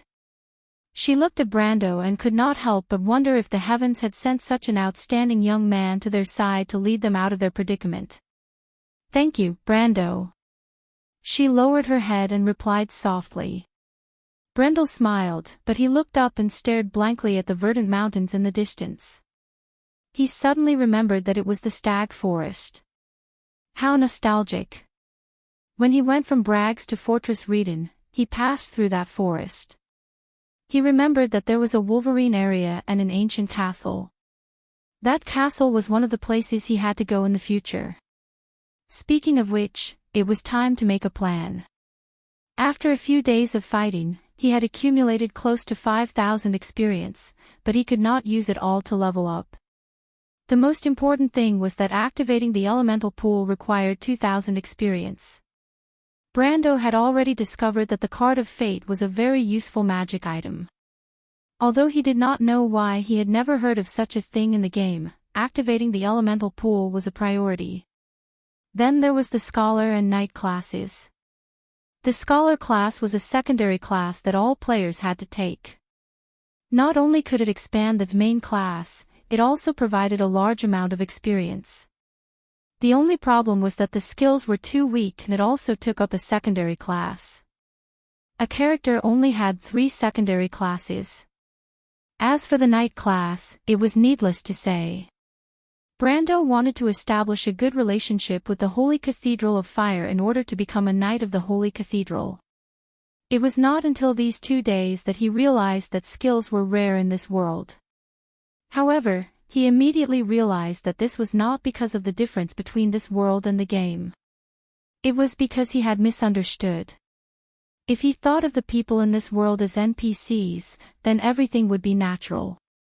After all, only players had the main class skills. In this way, the many quests that he knew about to cultivate skills became a big advantage for him. Therefore, he had to put learning skills on the agenda. He could not help but think that perhaps the heavens had sent him here for a reason. This was because the south of Grimoires was indeed the war zone with the lowest intensity during the First War of the Black Rose. It looked like a beginner's area, allowing him to slowly familiarize himself with this seemingly old-fashioned but specious world. But even so, he was just about to complete his quest. In history, the Insurged Dragon used his third-rate army of necromancers, skeleton soldiers, pale knights, black warriors, ghosts and other low-level undead creatures to fight Aween to a standstill. It was also the beginning of the kingdom's decline. Brando had once scoffed at the decadent Erwin, but when he led this group of NPCs, he realized that war was not so easy. Sometimes, it was too biased to look at history from the perspective of a player. History had its inevitable inertia. When it was in the hands of the regent princess, perhaps she also found that she was a little helpless. But he did not know what Oberth VII was thinking at this moment.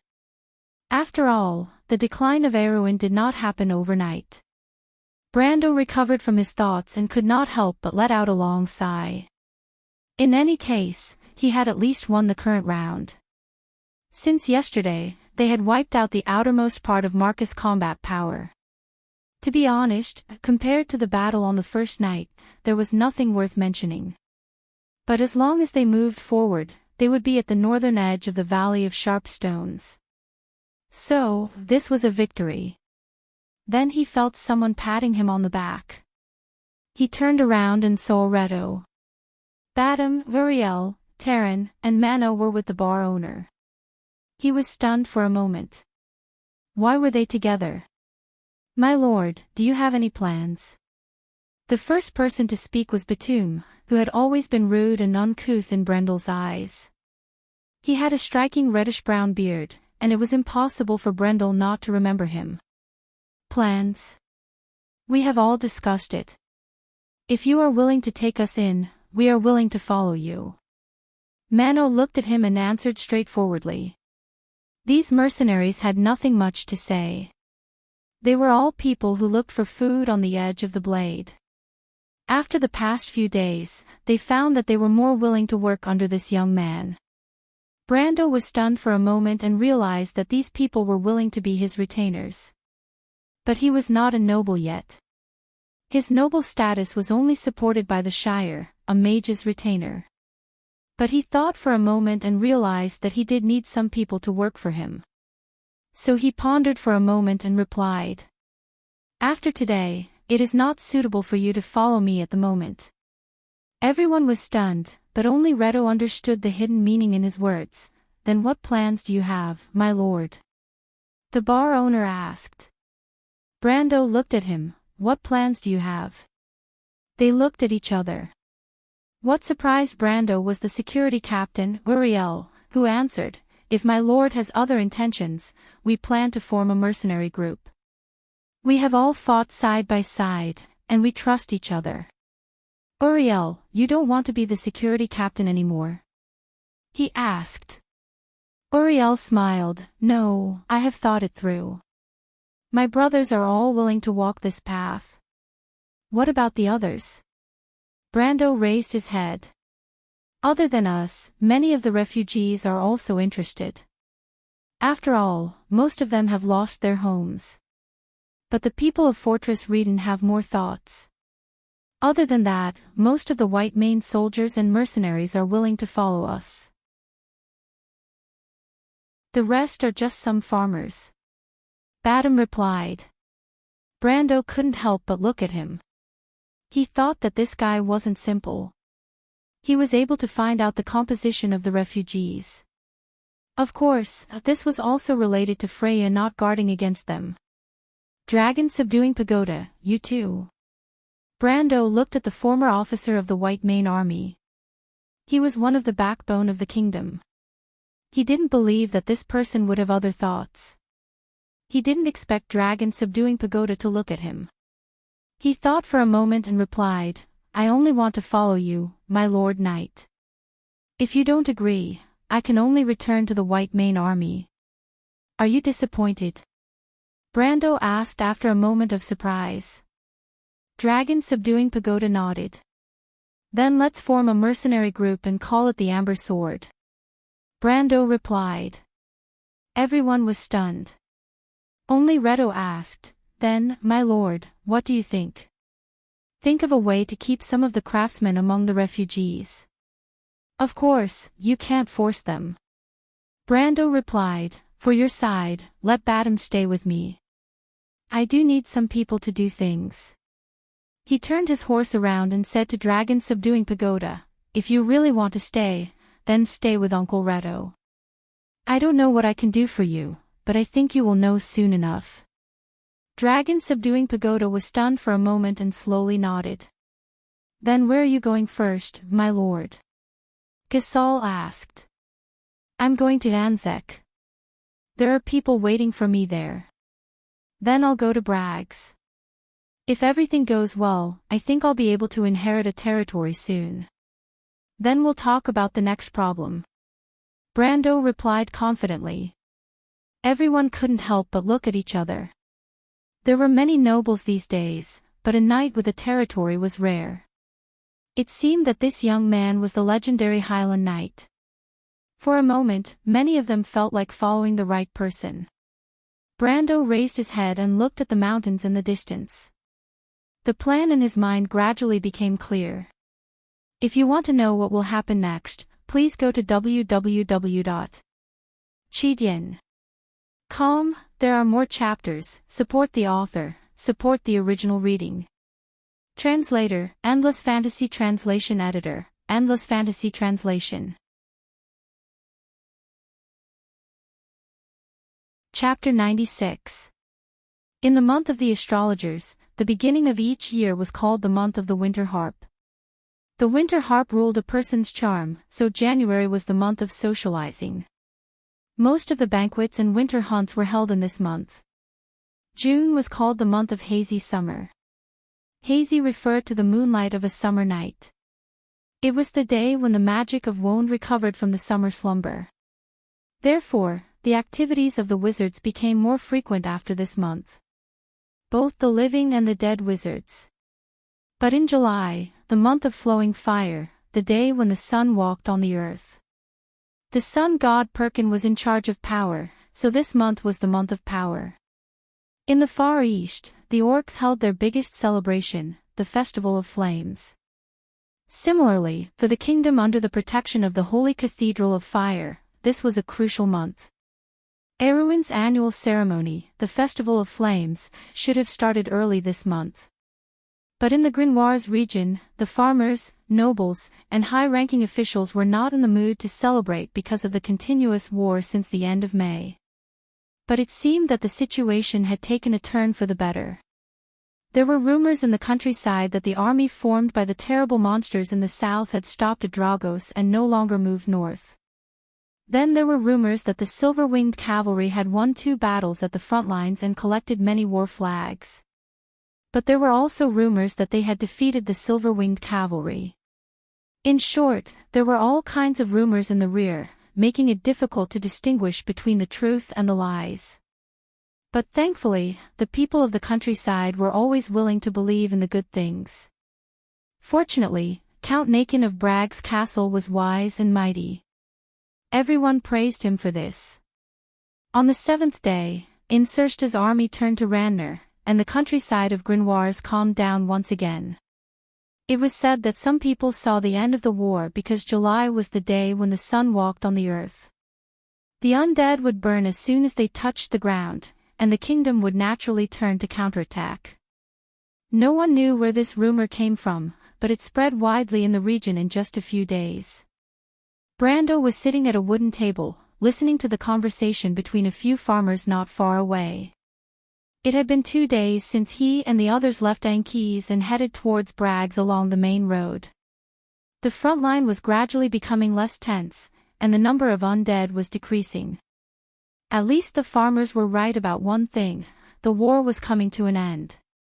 Martin brought the villagers of Bucci to Ankees, and when the news of the fall of Bucci reached Fort Vermeer, he naturally became a hero. Even Bucci's guards and militia were able to bask in the limelight. Freya and Romain were both on the list of commendations, but this was just the tip of the iceberg. Brendel knew that the main event had yet to come. After the war ended, the kingdom needed to create heroes. This was the best way to encourage the people. Wars were always about you fighting your own battles and me fighting my own battles. It didn't matter if you won or lost. As long as there was a bunch of flowers, that was enough.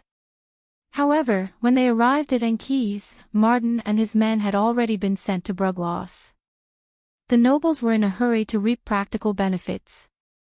The guards and the militia needed practical rewards, while the nobles only needed to maintain the reputation of being a capable commander.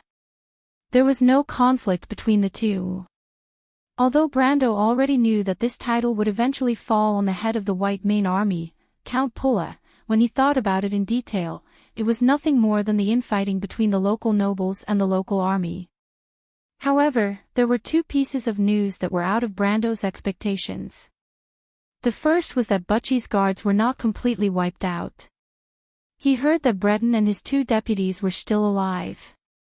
When Brando thought of that hateful guy, he felt as disgusted as if he had eaten a fly. However, no matter what, as someone who had gone through thick and thin together, he faintly heaved a sigh of relief in his heart. The other piece of news was more meaningful. That was that the tiger Luc Besson was actually not dead.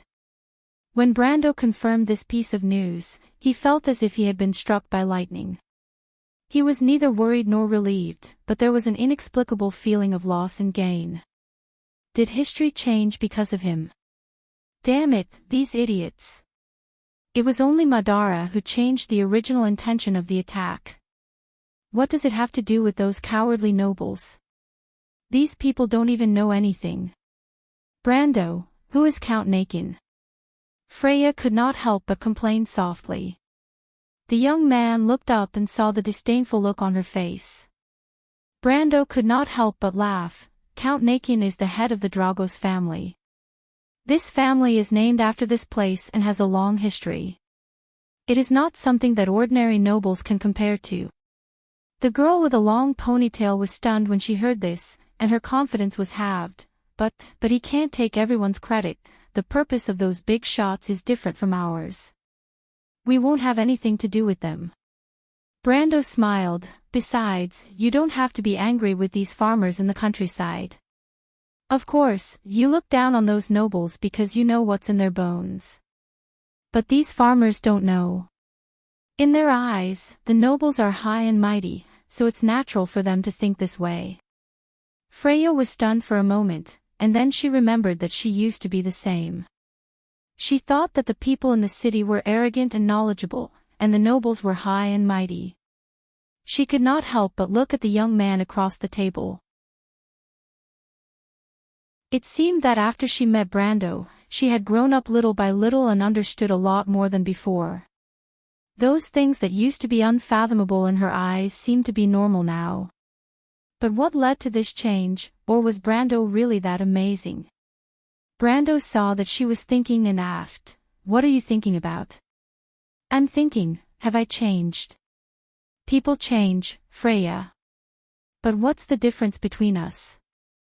The girl was slightly stunned and looked at him with her light brown eyes. Wisdom. Wisdom. Wisdom is that you see more than them and understand more. When you see more and understand more, the world will seem more ordinary in your eyes. Brando answered. What about you, Brando? Freya thought for a moment and could not help but ask the question that she had always wanted to ask. Compared to you, you can say that. But once you understand more, the world will become more complicated in your eyes. It will make you feel endless fear and trepidation. The young man thought for a moment and answered. Freya thought for a moment and slowly shook her head. Brando laughed. You will understand. But he immediately saw the merchant girl put her chin on the table and looked at him with a pitiful look. He could not help but lose half of his good temper. "What are you doing now?" he asked. "Nothing," the Roman flatly denied. He was speechless for a moment.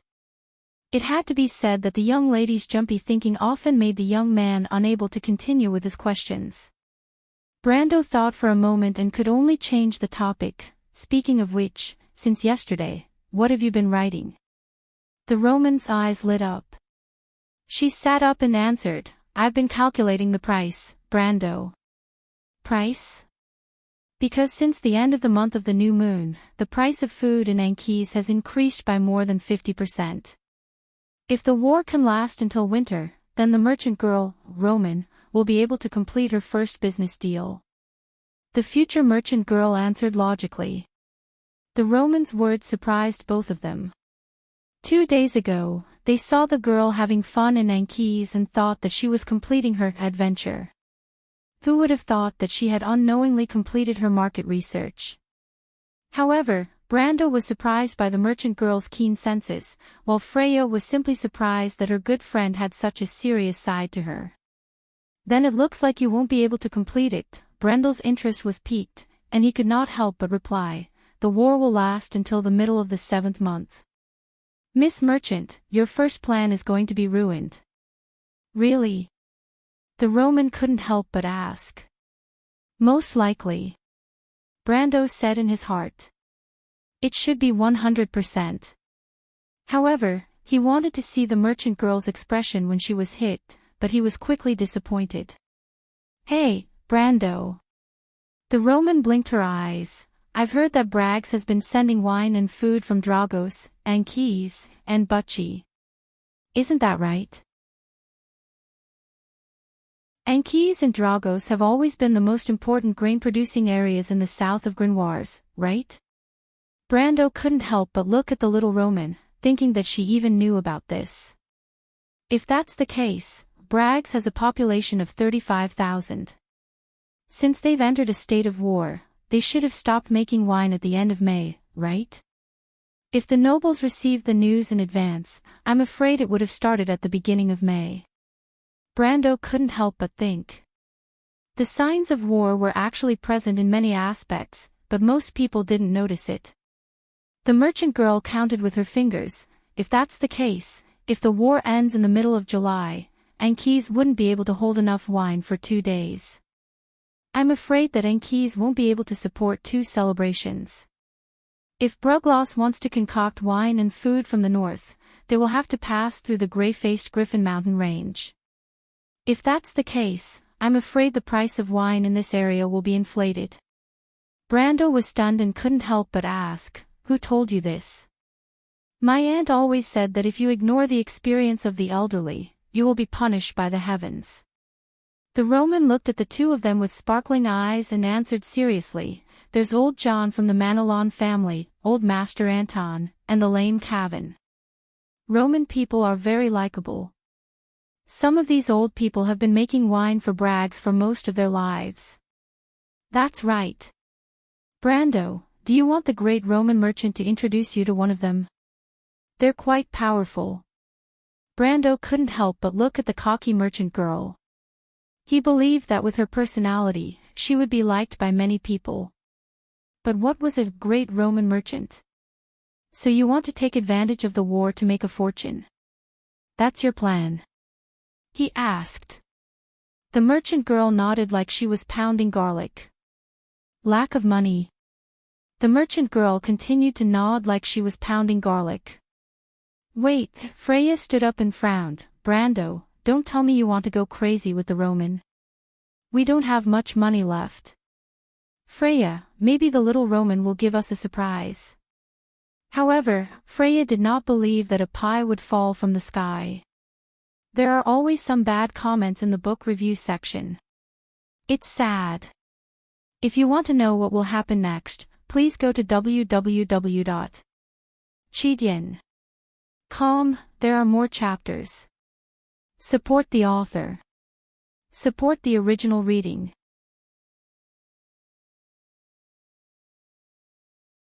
Chapter 97. Anyway, I won't agree to it. Before Freya could finish her sentence, she saw Roman's pitiful expression and swallowed her words. I am too lazy to care about the two of you. Brando knew that Freya was a soft-hearted person, so he had already emptied his pouch on the table. A few silver coins fell out, about 400 to 500 Tor coins. He was stunned for a moment. He did not expect that he only had so little money. He had received a small handful of low-grade gems from Ebden's loot and sold them for a good price in Ankees, worth tens of thousands of Tor coins. He divided the money into 3 parts and gave one to Roman and one to Freya for safekeeping. It was only then that he remembered that he had almost used up all the money he had to buy the evening primrose, fluorescent moss, and black mage materials. These 3 materials could be used to create a high-grade MP potion that could stimulate the will attribute for a short period of time. It was known as the Wizard's Berserk Potion. This was already a luxury item in the game, and it was probably even more sought after in this world. However, it was like the painting of the fairy princess, Dark Light, which was worth millions of Tor coins.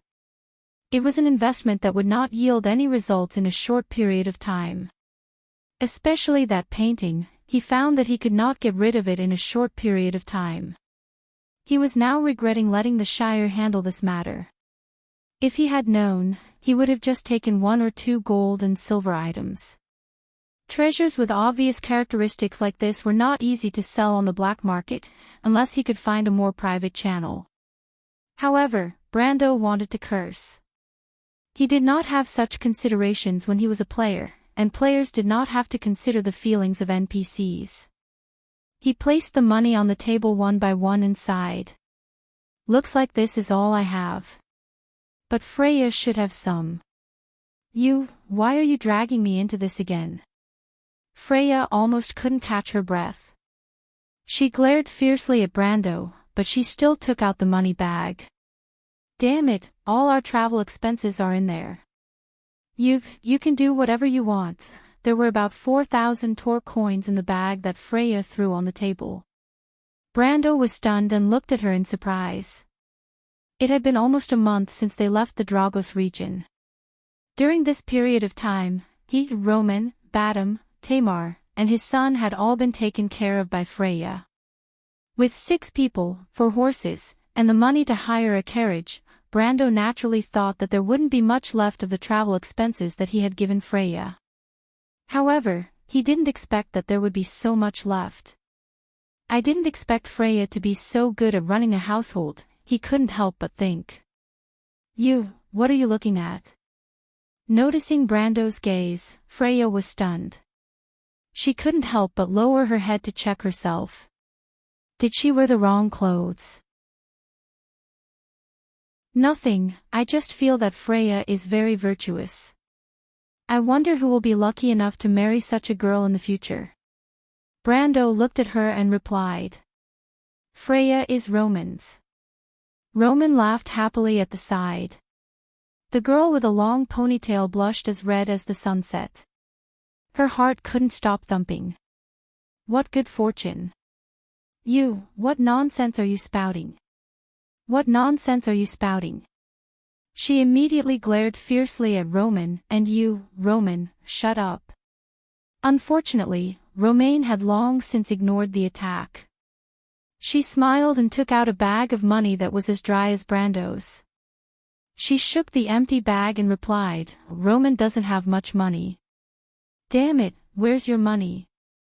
Freya was stunned and couldn't help but ask.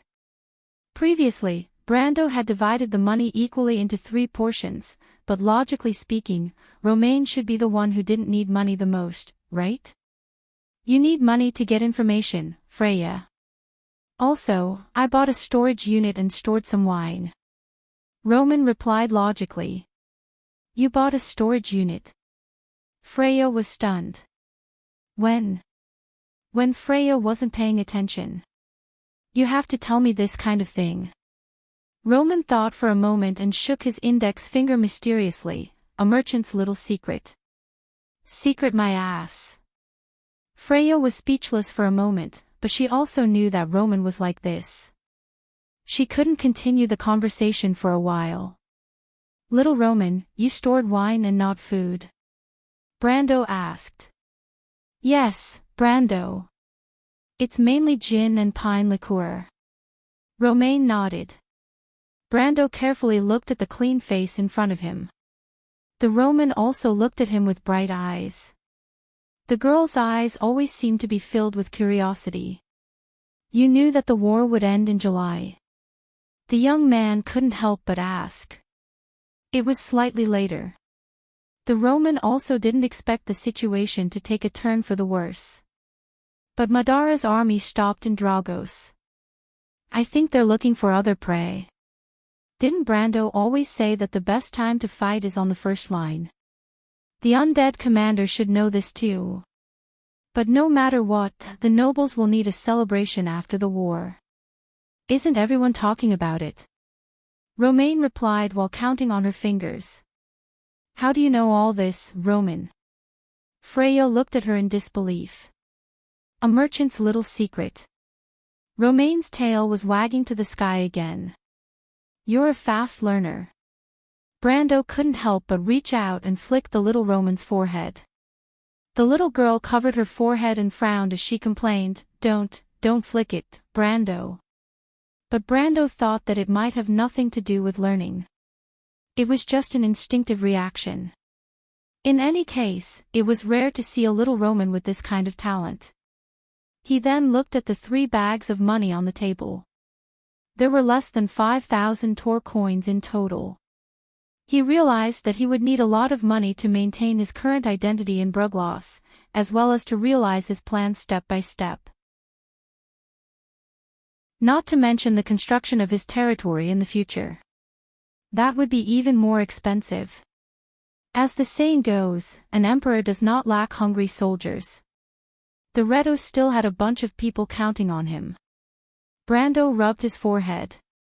He realized that he had missed a very important step in his schedule. It seemed that he had to prioritize making money first. However, he didn't expect to get the high-grade MP potion, the painting of Princess Dark Glory, and the endless ice earring. Those things were either too sensitive or hard to find in the south of Grimoires. Unless it was in the capital of Grimoires, Kirkle, the free port of Ampere Seal, White Sails, or the capital of the kingdom, Monsteros. Those places were filled with rich people. No matter what you sold in the black market, it wouldn't attract too much attention. Brando thought for a while. The only way he could make money now, other than being a charlatan, was probably through alchemy.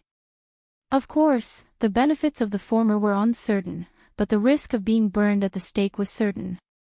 That was why alchemy was more reliable. Not to mention that he had Tamar as his assistant, which made it even easier. The nobles were all schemers. They would love to use the tree crystal, graveyard dust, Ebden spoils of war, and poison. The extra evening primrose, black sorcerer, and fluorescent moss could also be used to make MP potions, which would be highly sought after by the intermediate wizards. With that in mind, he asked, Roman, how much do you want? Is 100,000 Tor enough? 100,000. Freya was shocked. Brando, where do we have that much money? I heard that Count Nakin has a lot of money in his treasury. Brando rubbed his chin and replied. Why you? The ponytailed girl's face turned pale. Judging from Brando's behavior in Fortress Reden, she was afraid that he would really do that. However, Romain did not seem to be worried at all and replied heartlessly, a little more would be even better. Roman, you'll probably double the amount. Roman, don't cause trouble. Try to persuade Brando. He's planning to. Freya carefully looked around and did not say what she was planning to say. She was afraid that someone would hear and report it to the nobles nearby. If that happened, the 3 of them would not even be able to leave this inn. Freya, Brando can be trusted. Roman replied. Trust my ass. Freya was almost angered to death. But after thinking about it, she decided that she would not let Brando rob the noble's treasury. The last time he escaped from Fortress Reden was because he had no choice, but this time, he would not let it happen. It took her a lot of effort to convince herself that she was only doing this out of righteousness and not because she was worried that Brando would be executed.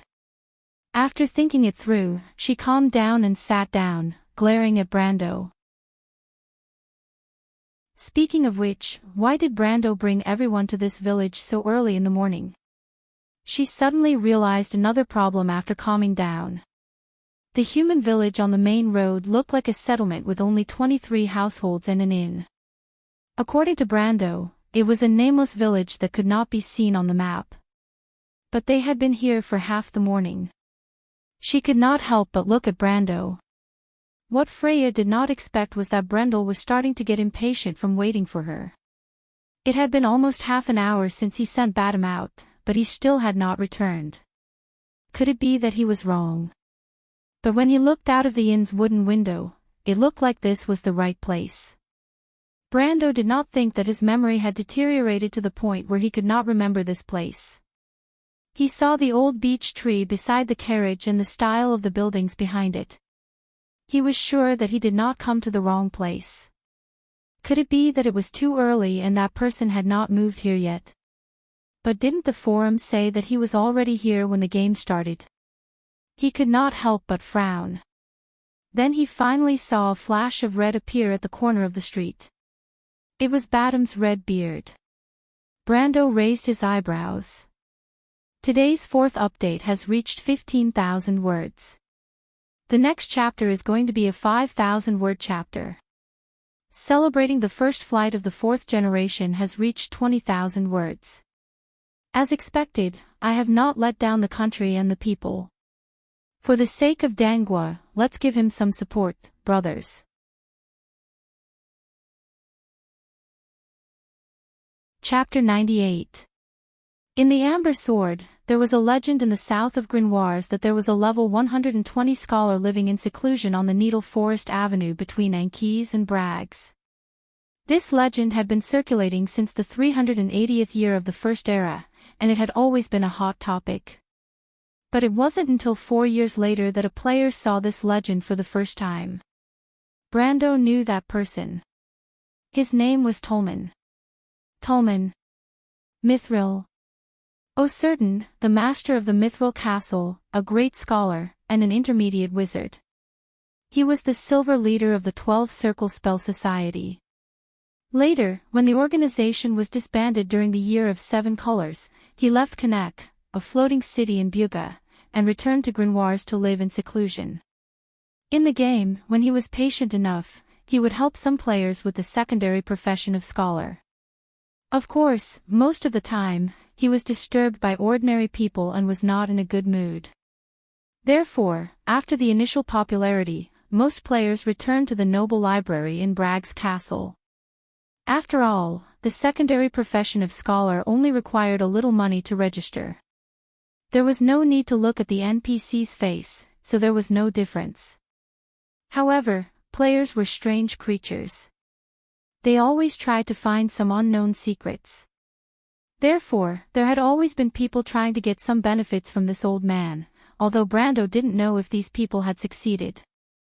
But he had to admit that this time it was his turn. Anyway, there was no loss. Maybe he would succeed. Besides, Brando had always suspected that the secondary profession of Silver Castle Scholar in the game had something to do with this old man. He just never had the chance to test it out. Now that there was a ready-made opportunity, he certainly wouldn't give it up. However, he didn't expect that Tolman didn't live in this village. Instead, he lived on a hillside a few miles away. In the past, he only knew the rough address of Tolman in the game, and he didn't expect that this oversight would make him waste almost half the morning in this world. Doing things half-heartedly would hurt others and himself. The four of them strolled in the forest. The roads from Anquise to Bragg's Castle were densely populated areas, so the forest didn't have the primitive scenery of Butchie. It was more like a rustic road through the forest. There were rows of wooden fences at intervals on both sides, and fallen leaves covered the gravel ground. Walking in such a place made people unconsciously relax. Freya stared at the beautiful scenery of the forest in a daze, and Roman followed behind her with his hands behind his back. He looked around as if he found it interesting. "Batum, are you sure the person we're looking for lives in this place?" Brendel asked impatiently after walking for almost an hour. "Batum, are you sure the person we're looking for lives in this place?"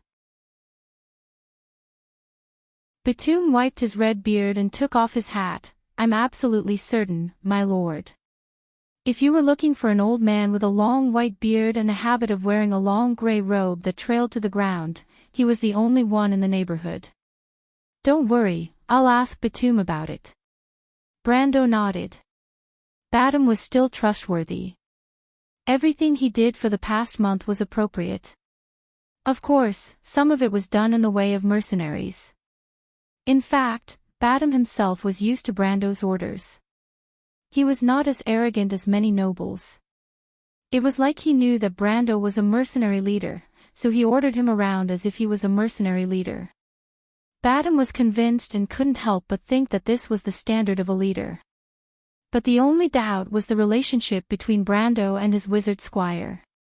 The young man named the Shire would sometimes appear and sometimes disappear, making people feel mysterious. Sometimes Batum guessed what the master and servant were doing, but in the end, he could only blame it on the unfathomable Highland night. While the two were talking, the forest came to an end. Freya softly exclaimed in front, and then everyone's eyes suddenly opened up. In front of them was a meadow on the hillside, and a dirt road led to a small wooden house sitting alone at the top of the hill.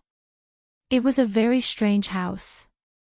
When Brando and the others got closer, they found that it was like half a wooden barrel on the ground.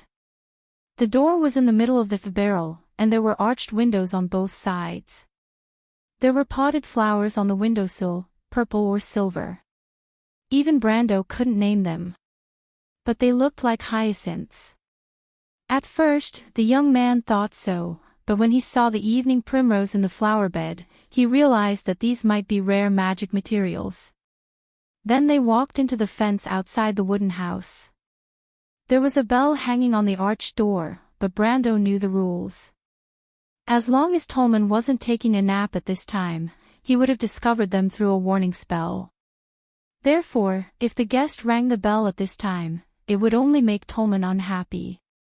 Brando knew that the bell would only be rung when there was an emergency. He remembered that the only time it was rung in the game was when a dragon attacked a nearby village. It was at this moment that he felt Freya nudging his elbow. He turned around and saw Freya with a puzzled face. "Brando, what is this place?" She realized that Brando was here to meet someone, but who would live in this place? "It's just an old man's house." Brando looked away and stared at the door of the wooden house and answered casually. "Old man." "Yes, he's a wizard." Freya let out a low gasp, and the sword in her hand almost fell to the ground as she trembled. In fact, it wasn't just her. Even the knowledgeable Batum couldn't help but puff out his chest when he heard Brando's words. Sorcerers were sorcerers.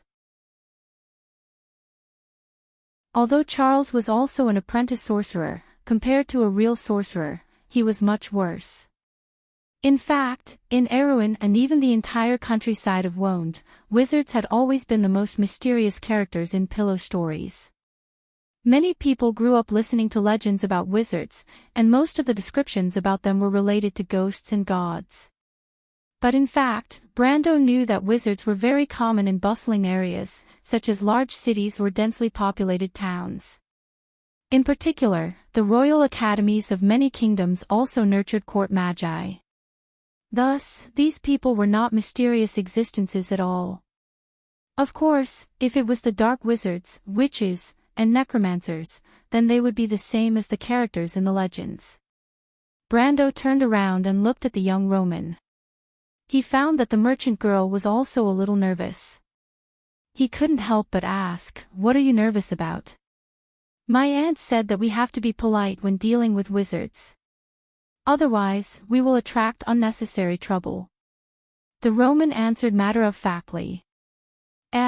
Before Brando could reply, an old man's soft voice sounded from inside the house. Then, the wooden door creaked open. This saying is not just some folklore. Little girl, who is your aunt? The old voice seemed to be accompanied by the opening of the door and the old man behind the door. He was wearing a gray robe, a pair of tortoiseshell-rimmed glasses, a head full of silver hair, and a snow-white beard that extended all the way to his waist entered the senses of the four people present. It wasn't just the Roman and Freya. It was Brando's first time seeing Tolman, the legendary level 120 great scholar. My aunt is my aunt. The Roman wasn't afraid of strangers at all. The old man glanced at the others, as if he was sizing them up. However, his somewhat muddy eyes swept past Brando and Badam one by one. He didn't stop, but his eyes fell on Freya. Finally, he glanced at the young Roman and smacked his lips. Little girl, I know who your aunt is when I see you like this. Humph, you've copied her temperament perfectly. As soon as he opened his mouth, Freya and Brando were surprised. Freya was surprised that the old man knew the Roman's aunt. Brando said that he was a wizard. Brando was also surprised that Tolman knew the Roman's aunt. However, the two of them were surprised on a completely different level. The difference between a wizard knowing someone and the master of the Mithril Castle, the silver leader of the 12th Circle Spell Society, was huge. Have you seen the Roman's aunt, old man? You know Aunt Jenny. The two spoke at the same time. Tolman was about to turn around and enter the house, but he stopped when he heard these words.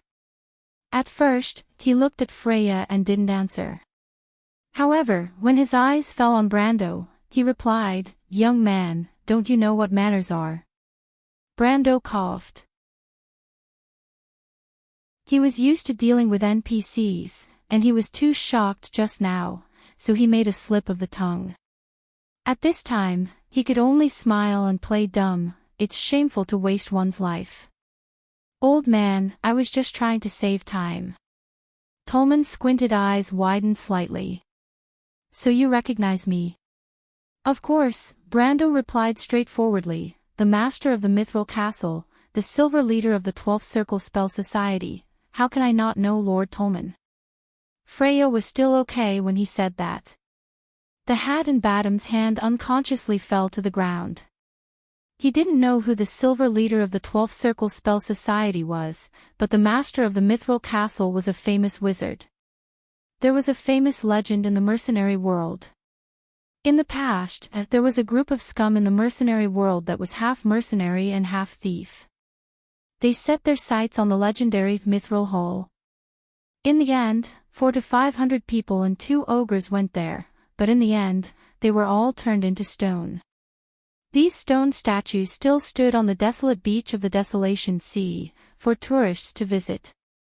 Now, the legendary existence appeared in front of Badam.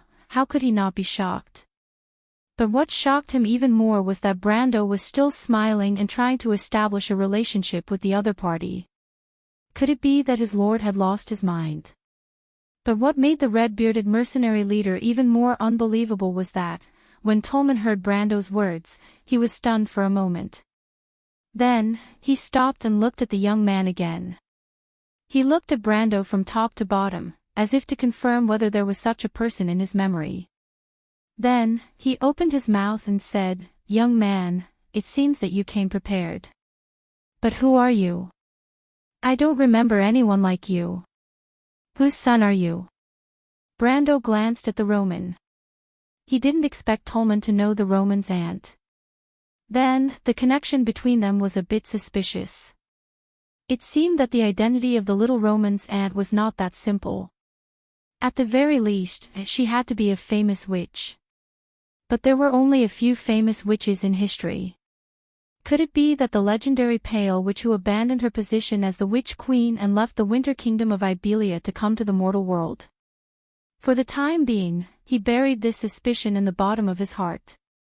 When he heard Tolman's question, he shook his head and said, I'm not anyone's descendant, but I came here because I have a question. A question? Tolman was stunned. Brendel pointed to the shape of his mouth and pronounced, Stam. The old man was stunned. At first, he seemed to have heard something. But then, he frowned and said, "What do you mean?" Brando was stunned. He was talking about the creation epic of the Cruise people, the original text in the Pale poem. In his time, each of these original texts was the cause of the Wizard War, the source of the fighting between the wizards. How could Tolman not have heard of it? He was stunned for a moment, and then he broke out in cold sweat. Could it be that there was no such thing as the Terra Slate in this world? But the young man immediately reacted. Maybe it was because it was too early, and the Terra Slate had not yet appeared. In the Amber Sword, the growth of Madara was just a branch in the history. Although it had a great impact on Erewhon and the surrounding countries, the real main story of that world was the appearance of the Terra Slate. The outbreak of the Wizard War. Of course, Brando did not want to bring the Terra Slate into this world so early, but he just wanted to use a single word in it to arouse Tolman's interest. Although the single word was almost meaningless to the full text, the magic contained in these words of creation should be basically the same. He believed that Tolman should be able to distinguish the mystery. He looked at Tolman and replied, "Old man, have you heard of the sacred poem that describes the creation of the world, the Pale poem of the Kurlutz people?" Tolman pressed a hand on his beard. He could indeed feel the primal and ancient magic power contained in that word. It was not powerful, but it seemed to be the root of all magic today. At first, he thought that it was an ancient dragon language, or a variant of the rune language, or the wizard language. But after he carefully searched his memory, he found that he could not find anything. Tolman did not doubt that the young man would lie to him. To be honest, as a scholar who had spent 100 years in the sea of books and practice, the ability to lie to him was at least admirable. "Are you talking about the first epic poem of the Cruise people who claimed to predate the Elven hymn?" the old man asked. Brando knew that the Silver Folk had a prejudice against humans. Although the wizards of Bugha were human, they were not human. They were of noble blood and had always looked down on the people of the land. But the history of the Cruise people had a long history, which made the Silver Folk jealous and unwilling to admit it. As a player, he did not mind this and just nodded. "What does that have to do with the word you just said?" Tolman stopped and asked. In fact, at this time, the discussion between the two of them had gone beyond the limits of what Freya, Badam, and Roman could accept. The three of them were already confused. As for Freya, she just enlarged Brando's shadow in her heart again, and Badam was already shocked to the extreme. But God knew that Brando himself was just fooling them. That is the original text of the Pale poem, describing how our world was created by the kindness of Martha. "Lord Tolman, I am not lying. You should be able to feel the magic contained in that word for yourself," Brando replied. Tolman's face changed, and he had already turned back to the house. Soon, there was the sound of books being flipped in the wooden house. At this moment, Brando knew that his plan was half successful. He turned back and gestured to Freya and the others, asking them to follow. Then he led the three of them into Tolman's house. "My stomach hurts a little at night. Let's write 4,500 first. To be continued. If you want to know what will happen next, please go to www.chidian.com. There are more chapters. Support the author, support the original reading.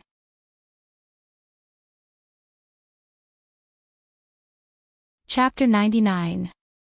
When Brando stepped into Tolman's room, the first thing he saw were the scattered manuscripts on the shiny black pine floor.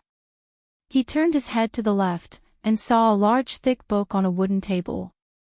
The invention of the paper page in this world was not very clever, and in order to write on the coarse pages, it was often necessary to make a large piece of paper, and then to fix it with a wooden frame covered with cowhide. Therefore, it took a lot of time and effort to move the books, and they were easily damaged. Although the kingdom had aristocratic libraries and royal academies, they were only for the descendants of merchants, small nobles, and landowners to enjoy an education. Even in rich countries, ordinary citizens with a good living were more willing to send their children to various workshops to be apprentices. Brando quickly saw the contents of the book. What a coincidence, Tolman was actually researching an ancient language.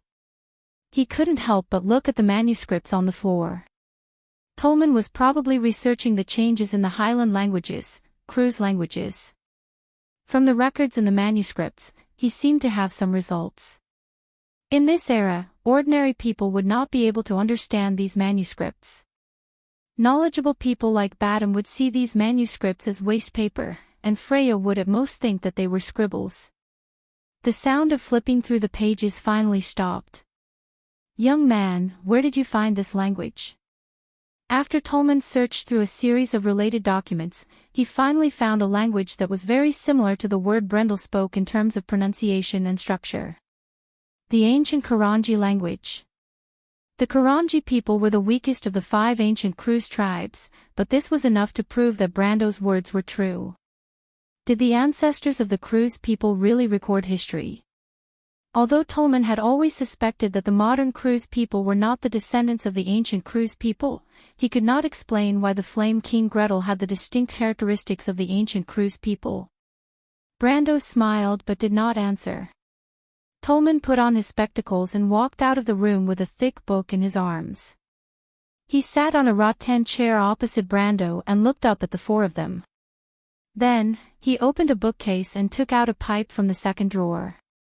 He knocked it on the table, and a ball of flame and smoke rose from the pipe. Tolman put the pipe in his mouth and took a puff, blowing out smoke from his nose. Then, he opened his mouth and said, "Since you're not talking, it seems that you have a request. Young man, tell me your request." "I have to say, you've already half succeeded. You've successfully piqued this old man's curiosity." He took out the pipe and pointed it at Brando, "But you haven't won yet, young man." Tolman may be old, but I'm old. But I'm not senile. What do you want from me with a single word?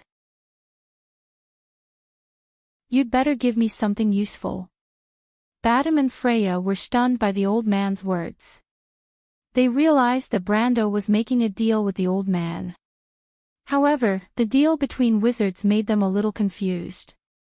They still did not know what the old man and the young man wanted to do. Romaine, on the other hand, was rather interested. She liked Brendel's calmness. She had an instinctive feeling that even though the strange old man was stubborn, he had already given in to Brendel's demands. "I'm a Highland knight. I need someone to introduce me into the circle of scholars. My guide told me to come here and tell me what to do." "That's how it is, Master Tolman." Brendel decided to continue with this farce. After all, he was not lying in a certain sense. The guide was the mentor of a Highland knight. According to the Highland law, he had the responsibility to guide the growth of a knight. Brando's words would not arouse suspicion, and it would also make Tolman suspicious. He knew that Tolman knew a lot of wizards from the Black Tower. Tolman put one hand on the armrest of the rattan chair. He took a puff of his cigarette and fell into deep thought. He was thinking about which old man had tricked him. Although he was not a powerful wizard, he was a senior scholar and a great alchemist. He was very famous in the wizarding world. His friends and enemies were all overwhelmed, so it was hard for him to think of who was playing this trick on him. However, he thought about it. Introducing a newcomer into the circle of scholars was not a big deal. Looking at Brando's performance, it would not be too embarrassing. Tolman took a puff of his cigarette and suddenly took out a piece of parchment from the drawer. He took a quill and wrote something on it. Then he folded the parchment and put it in an envelope. He dripped some wax and stamped it. He picked up the envelope and looked up. "I recommend you to learn from Panison for a while. You will know how we do things. Sir Panison is a very rigid person, but he is a very good teacher. What do you think?" "Perfect," Brando replied. However, he thought that this was just a normal procedure. Could it be that he was working so hard just to save a few hundred tor for the registration fee? Of course not. He resolved to make a further effort, and, therefore, approaching the letter, he answered, as he took it between his middle and forefinger, Lord Tolman, as regards the former word, he said. I have to say that I am researching an ancient language of the Cruise people. I have made a small discovery. Some of the natives living in the Balta Highlands seem to have maintained their primitive customs. The wizards among them have a few words that have been passed down from the ancient times, but they still maintain the most primitive aspect of the Cruise language. Brando replied half-truthfully. The natives of the Balta Highlands were real, and the series of discoveries did start from that desolate place. However, the first stone slab was found in another place. To be honest, the stone slab had no practical use for Brando, so he did not want the world to enter an era of chaos. Tolman's eyes lit up, and the smoke from the pipe in his mouth flickered. You are researching the ancient language of the Cruise people? He looked at the young man suspiciously. Tell me, what else do you have in mind? Lord Tolman, you must have discovered that the ancient language is full of magic. That is why there is a saying that words and language are the root of all magic. But the era of chaos is a watershed. Ever since the ancient Cruise people, the magic of words has gradually declined. Brando thought for a while and picked out a background that he had seen on the forum. The foresight of the era allowed him to know more about the core background than the scholar. Tolman nodded and showed a look of agreement. The cause and effect should be related to the Long War. He replied. Long War, interesting. The old man turned around and took out a ring from the drawer and put it on the envelope.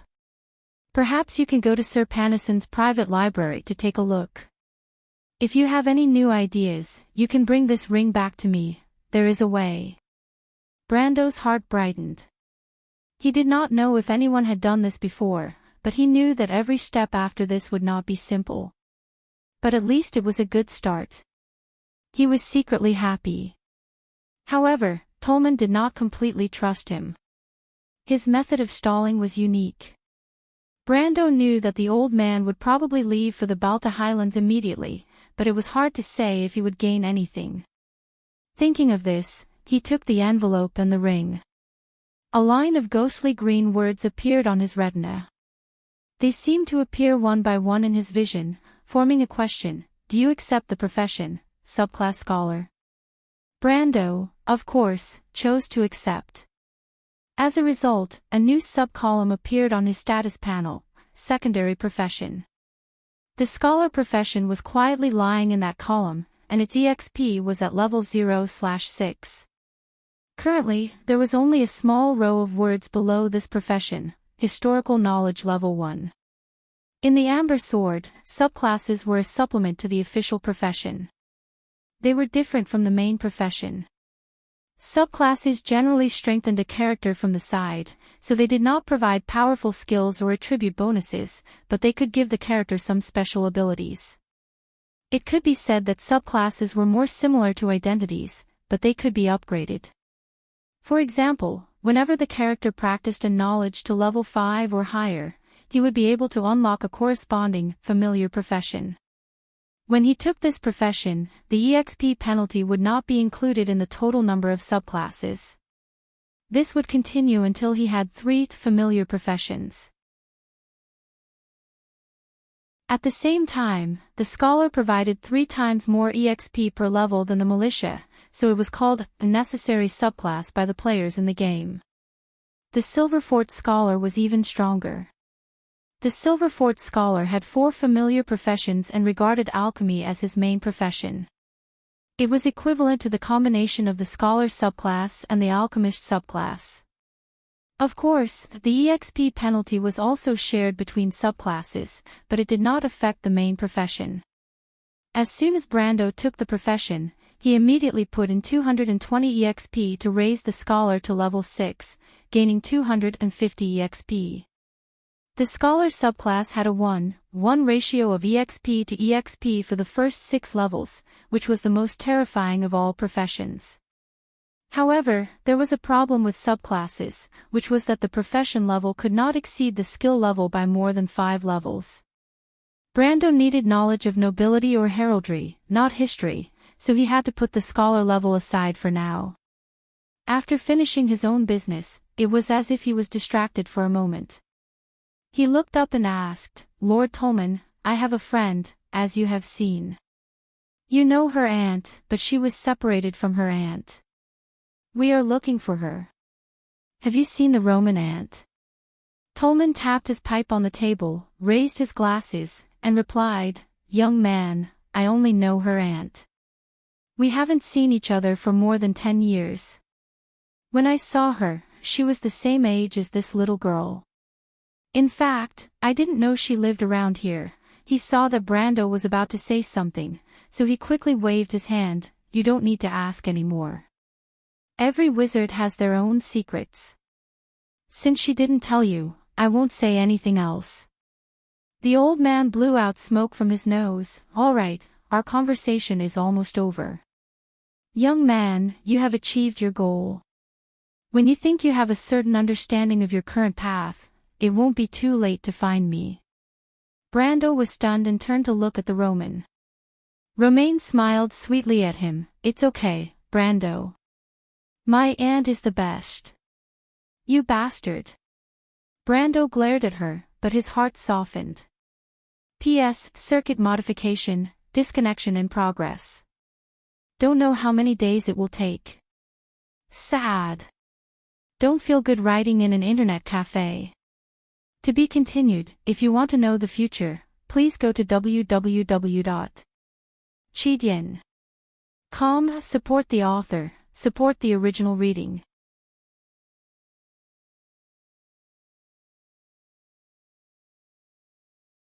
Chapter 100. After the three of them left Tolman's house near the Needle Forest Avenue, Badam could not help but ask Brando cautiously, "My lord, your elder must be familiar with that wizard, right?"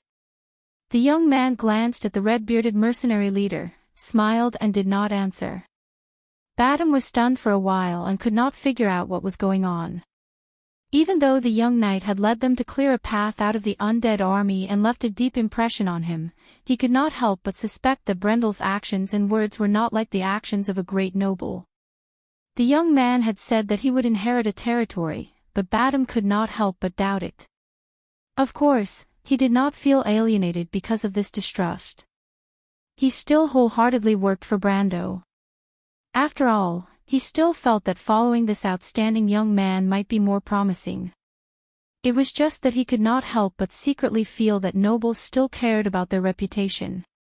But everything that happened before this had subverted the mercenary leader's understanding.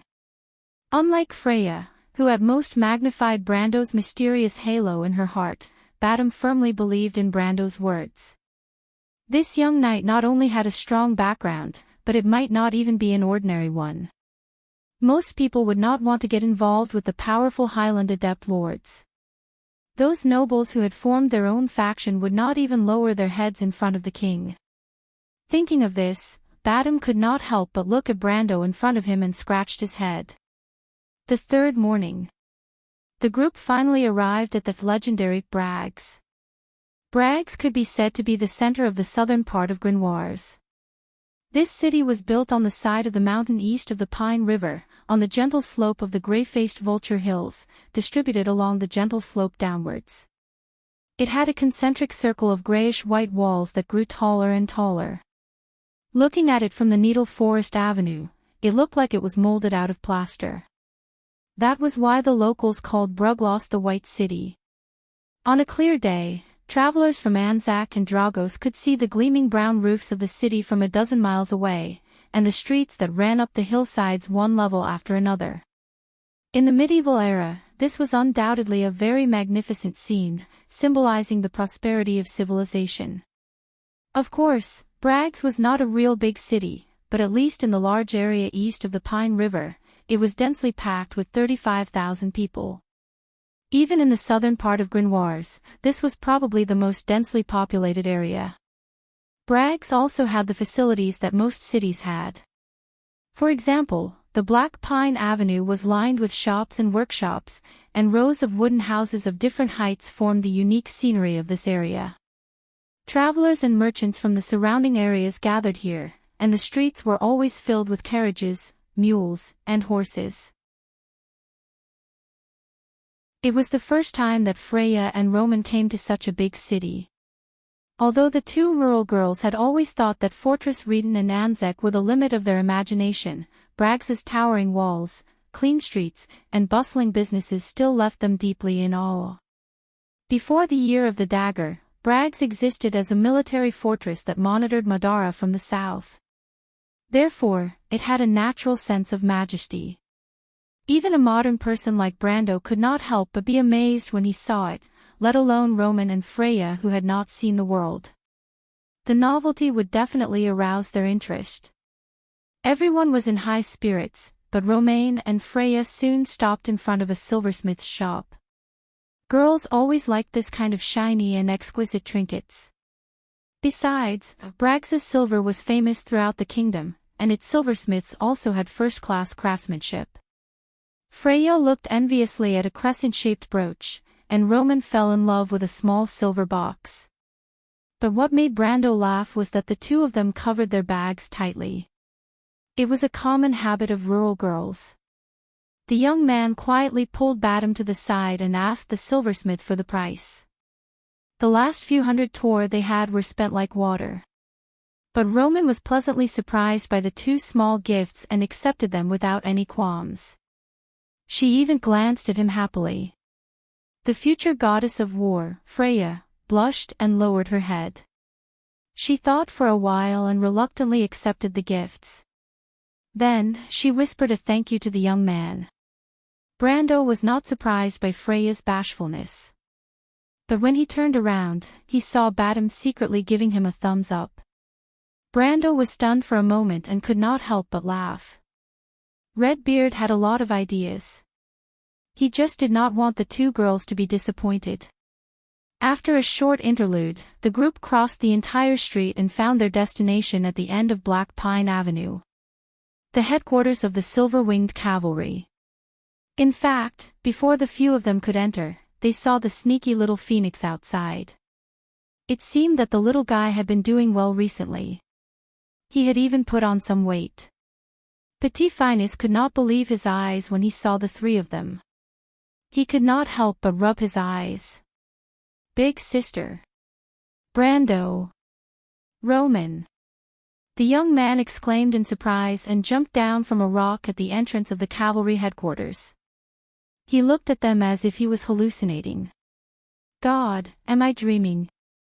Freya subconsciously wanted to reprimand him when she saw how rash he was.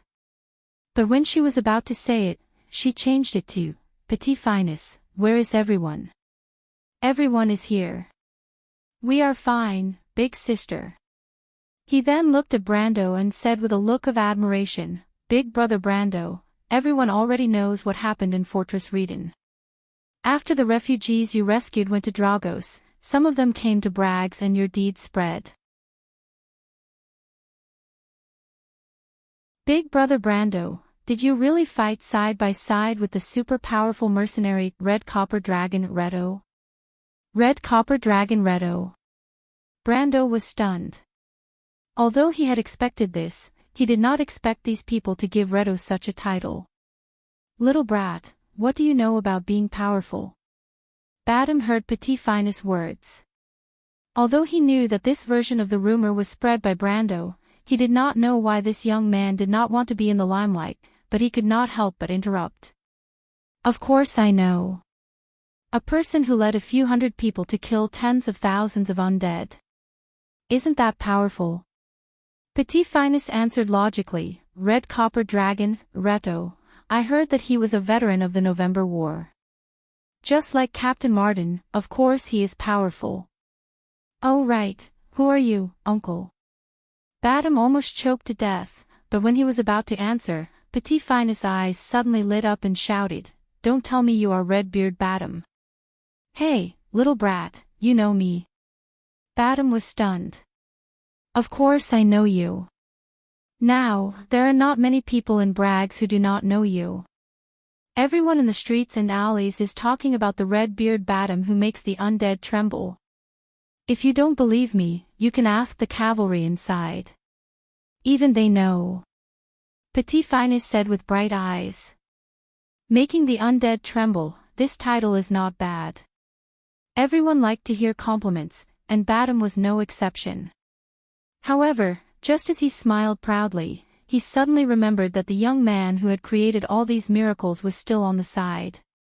He quickly restrained his smile and reprimanded, "Humph, a group of idiots." Petit Finus was stunned and was confused by the reprimand. However, he was young and took it for granted that most of the experts with extraordinary skills had strange temperaments, so he did not take it seriously. Instead, he looked at Brando and said, "Big brother Brando, you are so powerful, you must be an important member of those mercenaries, right?" Brando smiled and rubbed the little brat's head as he nodded. "Che, I told you, those brats on the street didn't believe me." Freya felt awkward listening to the side. She looked at Brando and thought that he was a liar. However, when she thought of Brando's indomitable spirit in the midst of an army of 10,000, her heart could not help but beat faster. She could only turn her head to the side. On the other hand, the Roman was smiling at the side, but no one knew what he was thinking. While they were talking, the news of the return of the hero of Fortress Reden had already spread around the cavalry headquarters. The citizens of the town loved to watch a show, and in a short while, the streets were filled with people. Even some of the younger members of the silver-winged cavalry couldn't help but run out in twos and threes.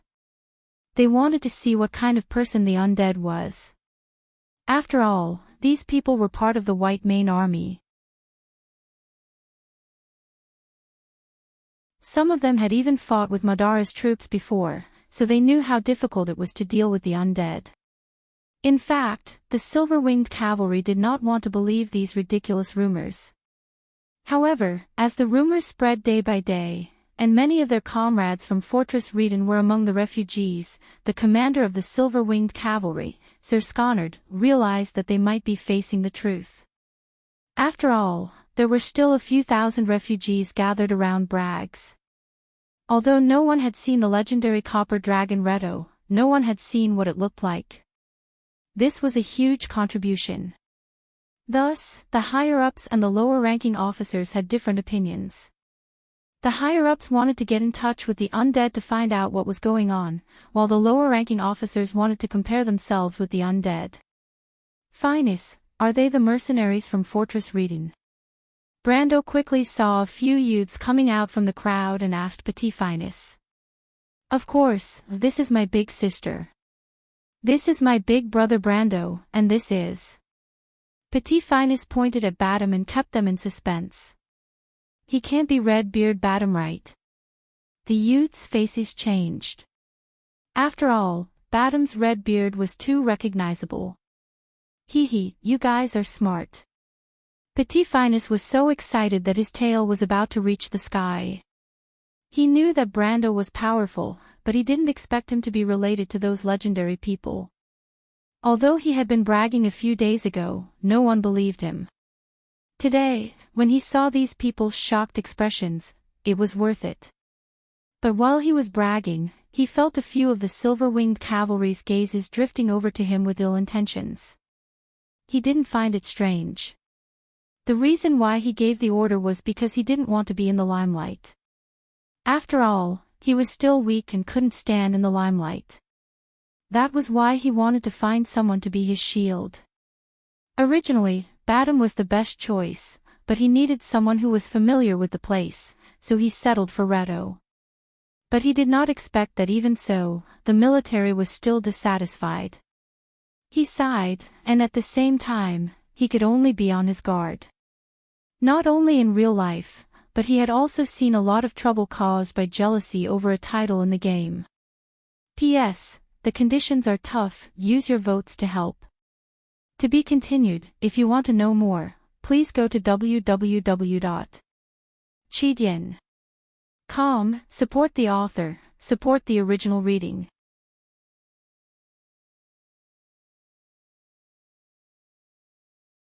Chapter 101. Of course, the gazes of the cavalrymen only caught his attention, and he believed that the white main army would not be so ignorant. Just like before, Brando had no intention of entering Erwin's corrupt system, but he had already predicted that the refugees would be exposed. Because of this, experienced mercenaries who pursued freedom and money became the best candidates to replace him in the limelight. The halo that shrouded over a group of people was always dimmer than the halo that shrouded over a single person. When people thought of the fact that it was a group of experienced mercenaries who led the refugees to carve out a path of blood, they would feel that it was only natural. This was only true for normal people. The fall of Fortress Reden was like a ticking time bomb. No matter what, the White Main Army's night group would not be able to escape the blame after the war. Thus, if they were to show off, it would only serve to highlight their incompetence. If he was the only one in the spotlight, his vanity would be satisfied, but the nobles would be the ones laughing the loudest. I don't want to be branded as a member of any faction. Thus, after his arrangements, the situation changed. Because the more people involved in the story, the easier it would be to change the way the story was written. Brando knew that the shrewd nobles would definitely understand this point. The next step would be to see if the cunning old man did a clean job. At the very least, they would find a scapegoat to take all the blame and whitewash the story. That would be the key to saving their face. But this had nothing to do with him. He did not want to deal with these people, but he did not have a choice. But at least there was another benefit, and that was that the name, the Amber Sword, would spread. Other than the few youths beside Petit Finus, the citizens outside the Silver-Winged Cavalry headquarters quickly dispersed. Brando also quickly met up with old Martin. The old guard captain seemed to be in a hurry for the past few days, to the point that there were a few more wrinkles on his face. Brando could guess what he was worried about. It was probably because he did not understand the situation between the nobles. Within Brugloss, the conflict between Count Nakin's local nobles and the military nobles had reached its climax. Under such circumstances, only a carefree youth like Petit Finus would focus on the rumors in the city. Thinking until here, he walked over to greet him. Martin remembered this young man who was not afraid of death. This veteran who had experienced the November War raised his eyebrows when he saw him. Although the old man heard that Brando and Freya were fine, he could not help but let out a sigh of relief and was secretly glad that Martha was protecting him. Then, his gaze landed on Freya. The girl with a long ponytail immediately, she bowed and replied, "Captain Martin, I've returned." Martin nodded and showed a relieved smile. "Good, good. It's good that you're back." But before he could finish his sentence, he couldn't help but recall that the villagers of Butchie were still destitute while the nobles were fighting for power. Although he wasn't from Butchie, he was speechless for a moment. Seeing that Martin seemed to have aged 10 years, Freya also remembered Aunt Syl's family who died at the hands of Madara. Her eyes could not help but redden. Brando saw the little Roman constantly looking at him and could not help but sigh. Although this girl was careless, sometimes she was sharp and astute. But when you pay attention to this merchant lady, she would start to act obedient and throw a tantrum.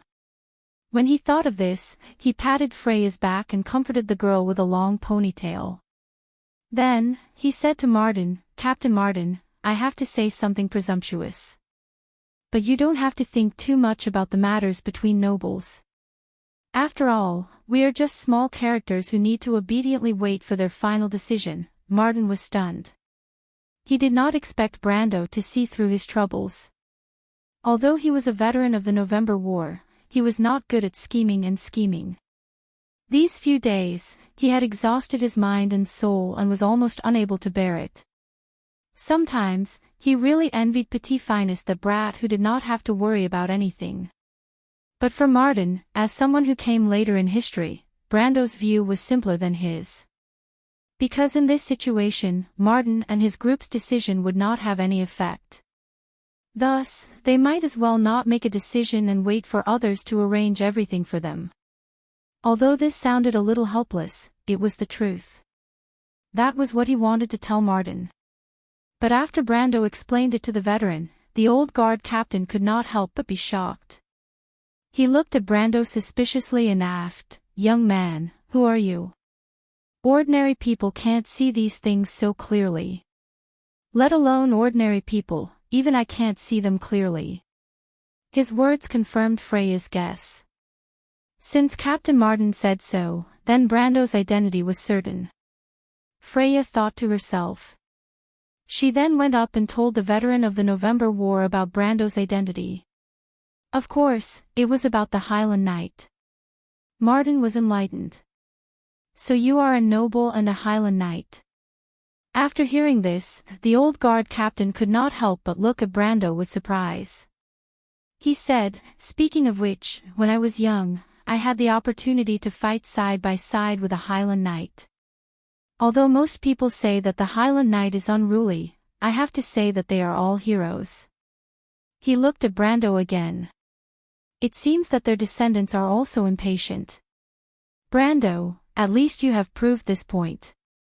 "You flatter me, Captain Martin."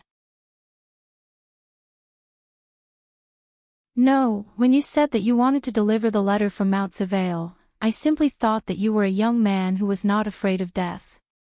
And if it wasn't for the Roman girl who insisted on going with you, I wouldn't have supported you." Martin replied, "Of course, as for later, I sent Freya to chase after you, that's another matter. But in any case, your subsequent performance can be considered as heroic. Young man, true courage is not recklessness, but knowing what you are doing. Your actions are clearly worthy of this." The old guard captain patted Brando and Freya's shoulders with both hands. "Both of you are good. Erwin is a role model for young people." Freya was silent. She looked at Brando. She thought that most of the credit actually belonged to Brando. It was just that no one knew about it. Of course, Brando would not be so foolish as to say it out loud. Afterwards, they met with the rest of the Butchie militia. Ike, Irene, and Mackie, who had a good relationship with him, naturally came to congratulate him. Mackie even brought a small barrel of ale, saying that he wanted to toast to the survival of the calamity. The taciturn Niberto and Vlad only patted each other's shoulders. They were not good with words, but their feelings were naturally included in their actions. The only unexpected thing was that they bumped into Breton along the way. This young man was with his father, and he did not confront Brendel directly. He only nodded slightly at Brendel, and the two parties brushed past each other. Mackie then told him that Breton had been depressed for the past month, and only recently did he feel slightly better.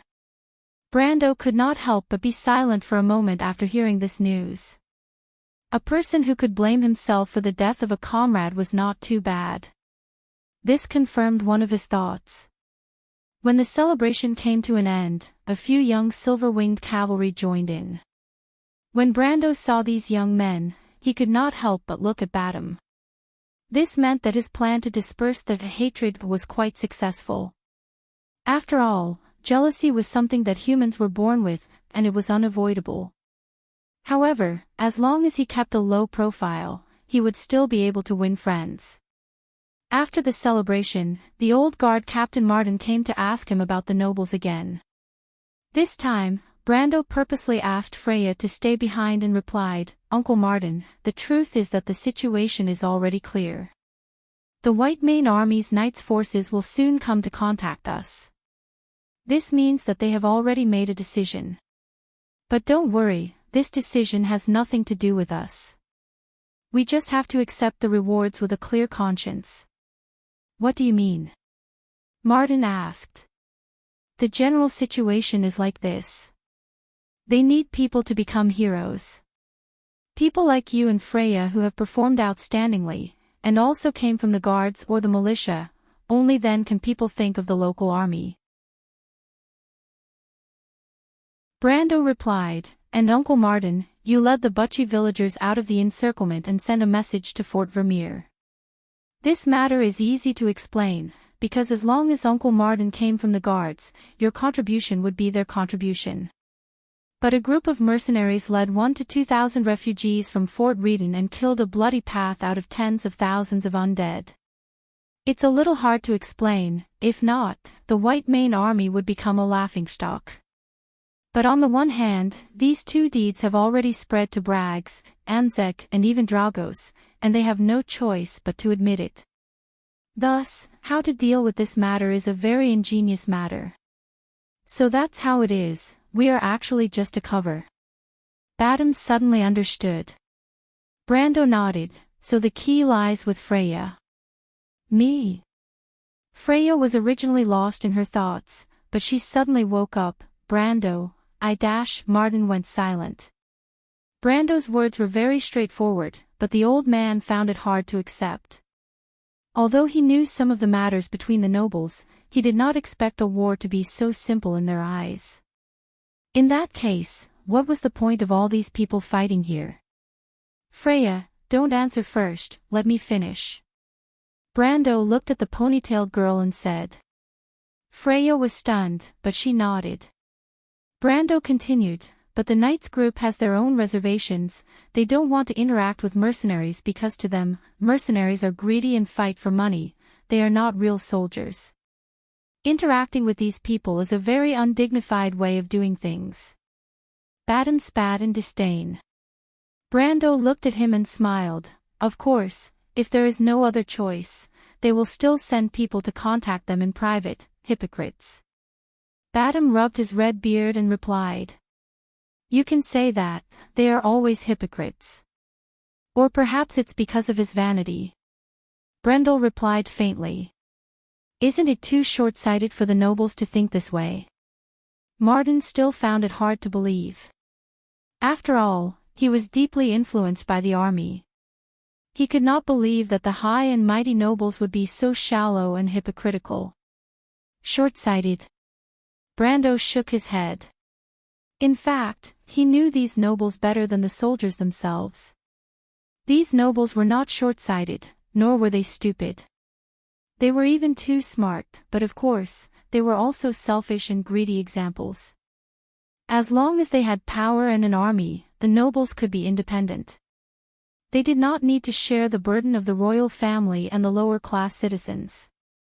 Even if their territory was invaded, it did not matter as Madara would retreat.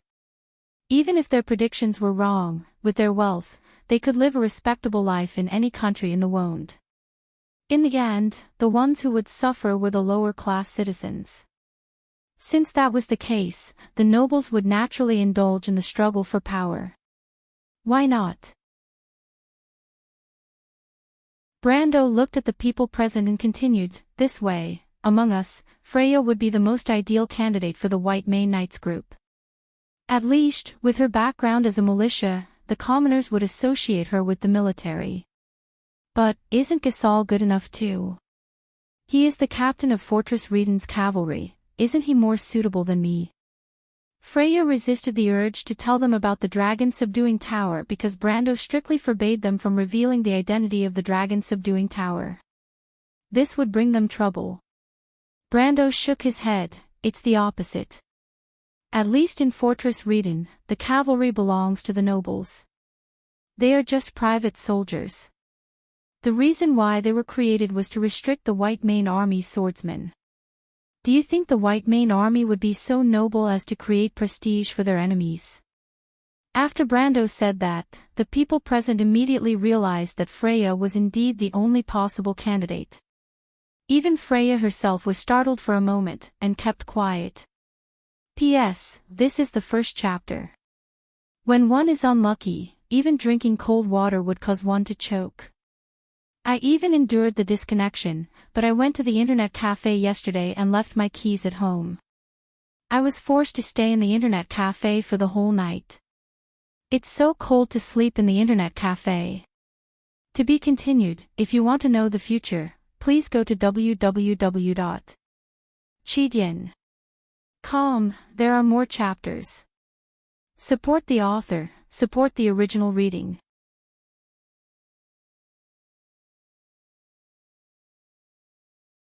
Chapter 102. Brando looked at Freya and remained silent. He knew that she might not be able to figure out what was going on. This was normal since this country girl had never come into contact with the complicated and decadent business of the nobles. But to put it bluntly, it was actually very simple. It was nothing more than benefits. Thus, he decided to open the topic and said frankly, "I know that it is hard for you to accept this. But this is the truth, and it is not enough for us to just do this. Because to put it bluntly, we are now just a chess piece in the hands of the nobles. They only care about whether or not this chess piece will be useful, and they do not care about the life or death of the chess piece." Freya was shocked and raised her head to look at him. Martin frowned and sighed. Brando's words confirmed what he had seen in the past few days. The nobles said that they would immediately reward them, and everyone was enthusiastic. But to put it bluntly, it was still to achieve the other party's goal. What would they get in the end? It could be a promotion for one or two people, a little reward, or even just glory. But he had mentioned the matter of the homeless villagers in Butchie several times, but it was always like a stone thrown into the sea. "Freya," Brando turned his head and looked at Freya's light brown eyes, and said, "You want to protect the villagers in Butchie. If you only have the naive and unrealistic idea that everyone will be rewarded after the war, and then return to their hometown happily and peacefully, I'm afraid you will be disappointed. Brando. If you only have the idea of relying on others, you will become an abandoned pawn of the nobles." He interrupted her and continued. If Brando had said this earlier, Freya would not have believed him. But after seeing so much along the way, she more or less understood this point. Thus, the girl with a long ponytail hesitated and asked, "But what should I do, Brando?" "Of course, you have to grow up and become someone who can protect others." Brando answered. "I understand, but Freya couldn't help but answer anxiously. She thought to herself that she was just a small militia captain. How could she grow to the same level as those high and mighty nobles? The country girl thought about it again and again, but she still felt that it was impossible. "You're worried you won't be able to?" he asked. Freya nodded. "Don't worry, the opportunity will come soon. Trust me, do you still remember what I said?" Brando smiled and replied. Freya was slightly stunned. Brando, on the other hand, understood that he did not reveal his true intentions. In fact, he hoped that this ponytailed girl could enter the Royal Cavalry Academy and receive higher education, learning the most orthodox commanding and tactical knowledge of the kingdom. On one hand, he didn't want to change the path that the future Valkyrie had taken. On the other hand, he needed someone to enter the upper echelons of the kingdom. From the looks of it, the Roman didn't have such thoughts at all. The only person who had such thoughts and was trustworthy was probably Freya. In terms of safety, there was naturally no need to consider. The Royal Cavalry Academy was located in Vilan, south of Erech. It was one of the private territories of the royal family. During the December Civil War, it was one of the earliest territories under the control of the princess, so there wouldn't be any problems. And this matter in itself was beneficial to Freya. In fact, Aween's classical military command and tactics were not backward at all. Aween's history of war had left many outstanding military commanders and tactical ideas behind. It was just that its internal organization was too corrupted, causing these legacies to be unable to be used. Just like during the Renaissance period, Erewhon also had a group of outstanding young military officers. Brando believed that with Freya's seriousness, she would be able to absorb knowledge like a sponge in this atmosphere. When she had accumulated enough knowledge, she would quickly stand out and attract the attention of the princess, just like in history. Brando remembered that in history, in June of the second year, during the 64th spear competition of the Royal Cavalry Academy, Freya met the eldest princess of Erewhon. Perhaps there would be some changes in history, but he hadn't had the time to flap his wings, so he didn't think the changes would be too big. In particular, he urgently wanted to use Freya to understand the future princess regent, Griffin Korvanov, who was only 16 years old this year. Griffin Korvanov. What was Menofie thinking? Brando didn't think that there was any conflict of interest between him and the princess. She wanted to revive the kingdom, and Brando wanted to change the fate of Erwin. However, to what extent could the genius of the Korvanov family achieve? Brando was worried that the half-elf girl from the royal family wouldn't be able to let go of the interests of the nobles.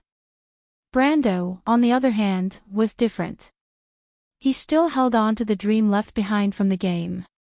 He couldn't forget the comrades who fought side by side with him in the past, and the scenes that happened in history.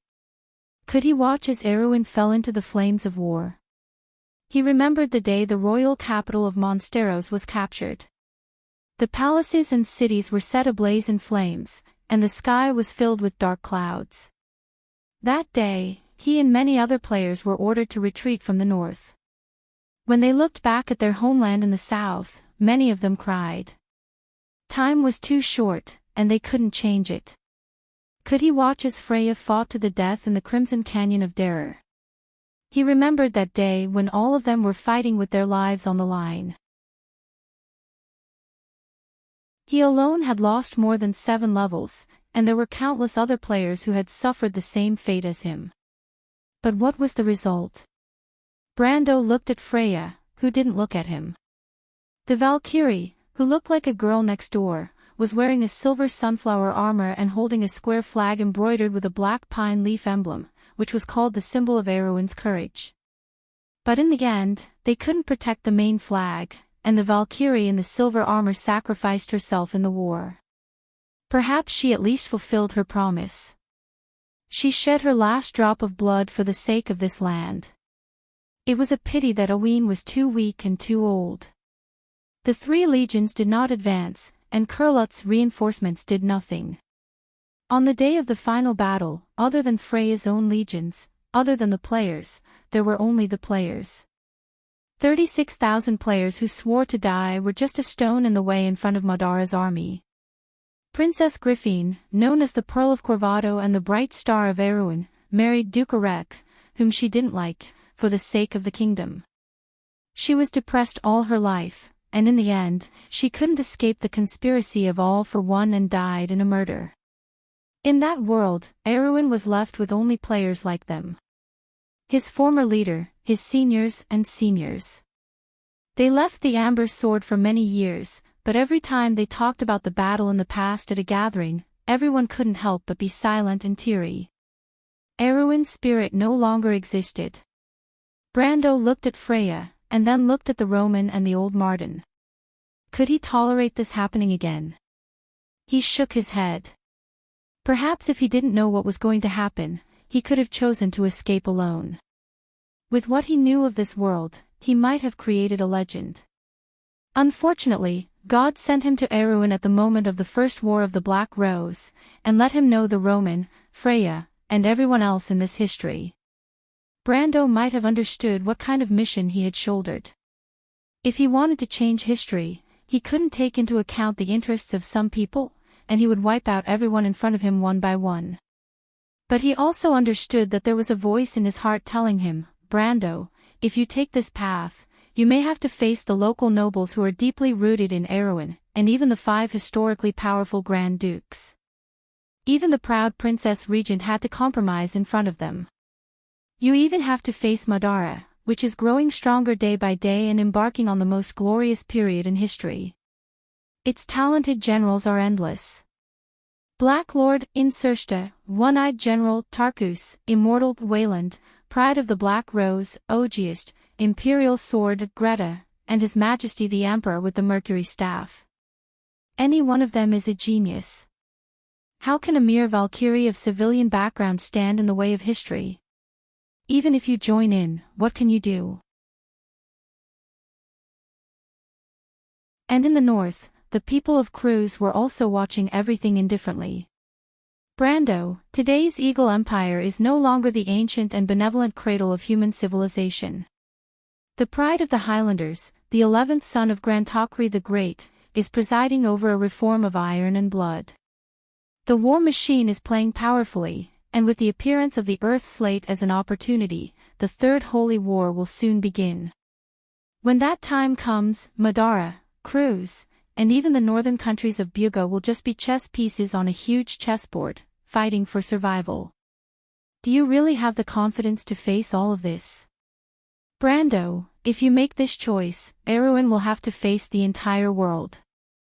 Because you have chosen to stand on the opposite side of history. But Brando shook his head and threw this cold thought out of his mind. He had thought about all of this when he led the refugees to fight their way out of Fortress Reden. Even if he was facing a whole world, Brando's pride came from the fact that he was once a player in this world. This identity was like the combination of countless figures in another world, and it symbolized a group of people challenging the original rules of this world. Perhaps it was a little arrogant to think this way.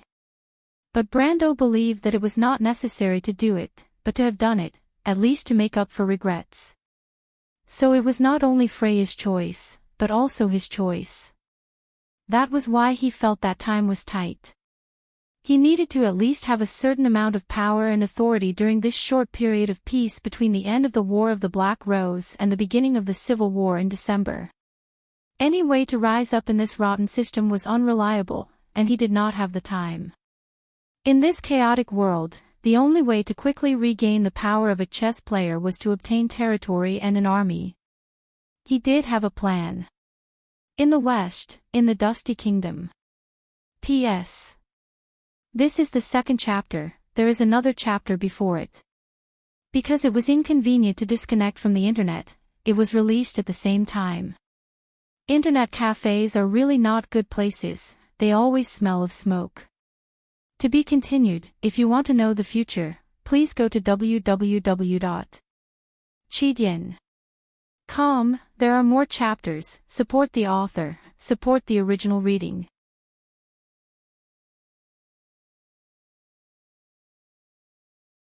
Chapter 103. When Breton passed by the courtyard, he saw palm-sized leaves of the Four Seasons tree in grimoires. According to Erewhon's legends, every leaf of the Four Seasons tree had the spirit of a hero who died in battle. That was why the military camp often planted such trees to symbolize the bravery of the soldiers. When he looked at the leaves, he could not help but think of the faces of his comrades who died in the war. For a moment, he even turned a deaf ear to the words of his father, Bragg's city councillor Sir Harbeck. Once the rewards are announced, I will try to move you around and see if I can transfer you back to Brugloss. Do you want to join the public security cavalry? I still have some say in the city hall. If you want to continue to stay in the garrison, it is not impossible. The patrol team on the coniferous Forest Avenue is not full. However, they belong to Anzac's organization, so it might be a little tough. Actually, my idea is to wait until you are officially appointed as a knight, then you can come to the Parliament of Nobles to seek a stable position. Breton replied. Speaking of which, what do you think? Sir Harbeck looked at his young and impetuous son and could not help but sigh. This son of his had the same personality as when he was young. He was confident, but too proud. Sometimes, this was not a bad thing, but it was not necessarily a good thing either. In the maxim passed down from mouth to mouth among the nobles, if one was too proud, one would easily suffer setbacks. Sir Harbeck was 62 years old this year. In Wonde, this was considered the prime of his life, but he was also slightly old. Strands of silver hair stretched out from his meticulous hairstyle and dyed his temples white. When he was young, he was also a well-known radical in the south of Grimoires. However, as he grew older, he became more conservative and tactful. Sir Harbeck was wearing a blue coat that reached the ground. Inside, he was wearing a white button vest and black long breeches. He held a cane in one hand and looked at his only son with a kind gaze. Breton looked at his father. He replied, I think, I might go to the Bosta Royal Cavalry Academy. What? Sir Harbeck was shocked. I got the news from Walter.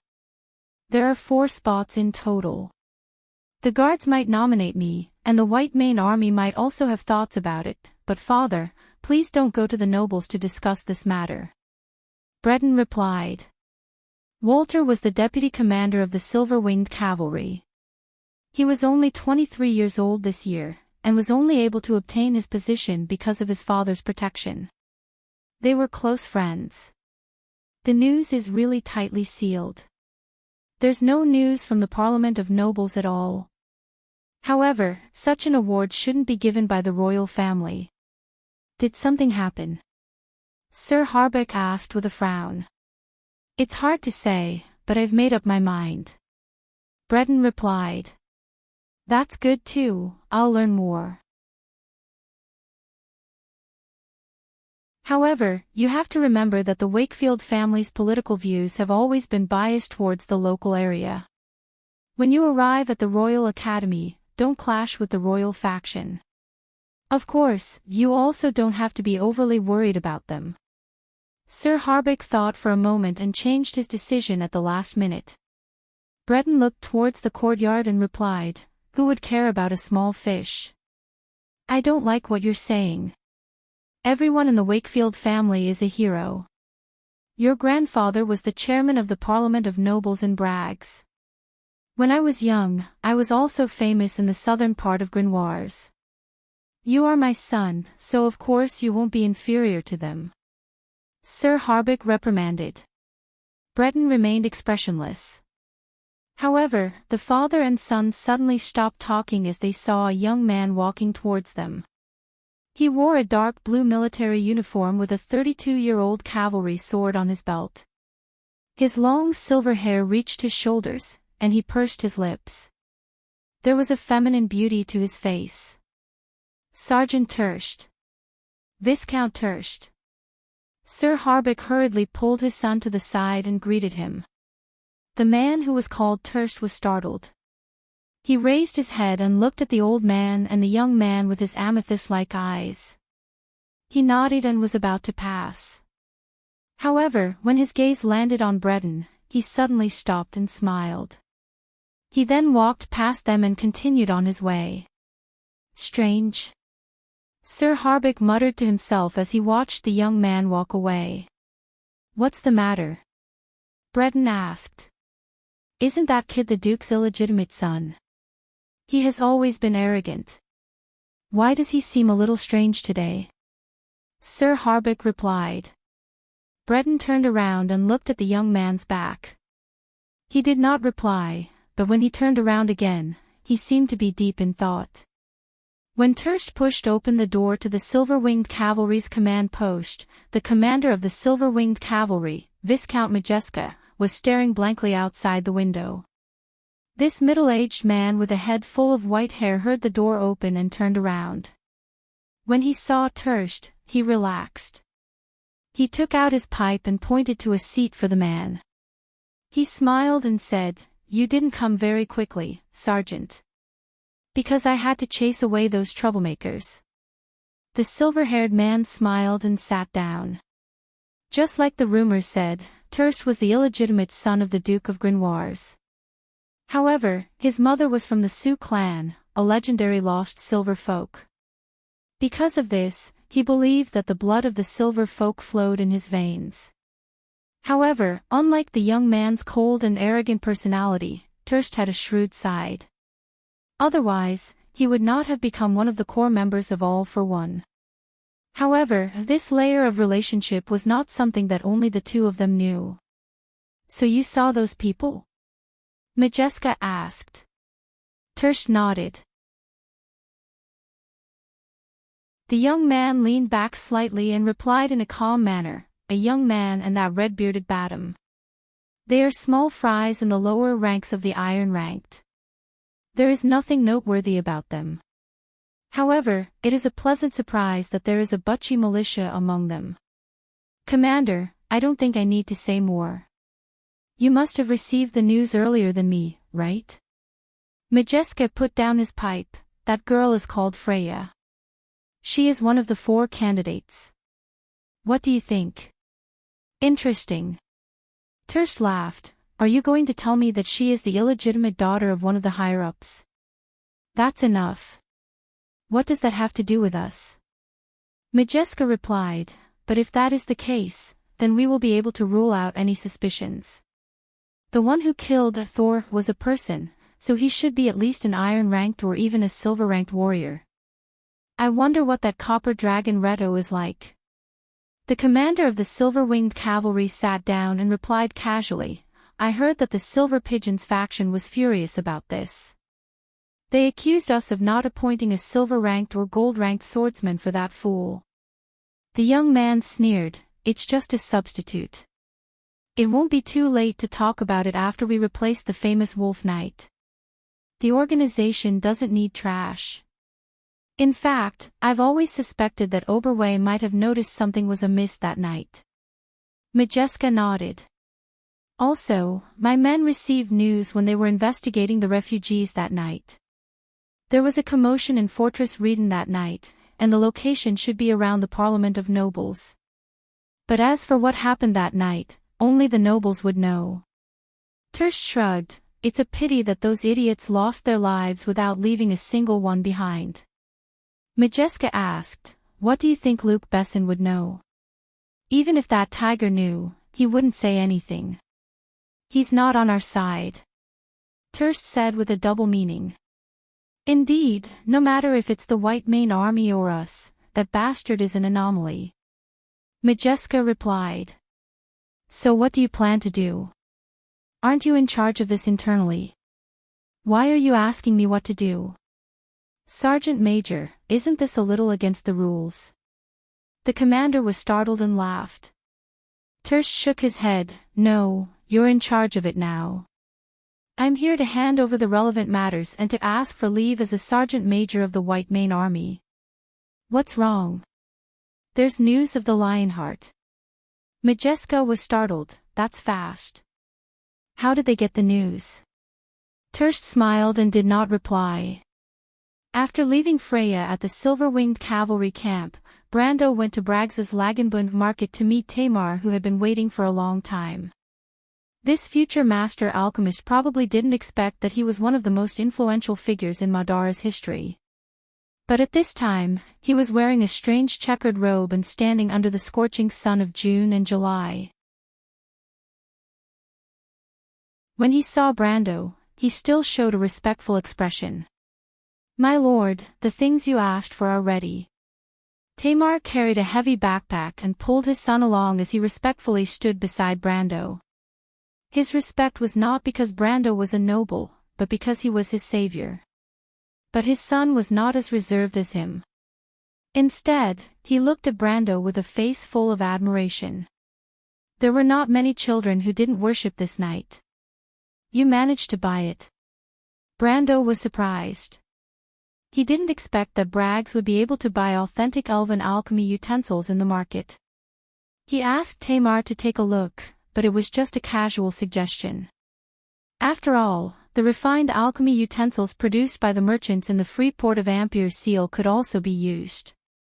Tamar looked at the young knight and replied, I rented it from the local alchemy union.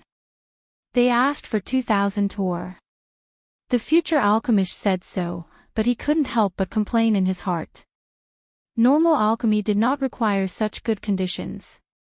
When he was in the noble parliament, he only used a second-hand set of alchemy utensils.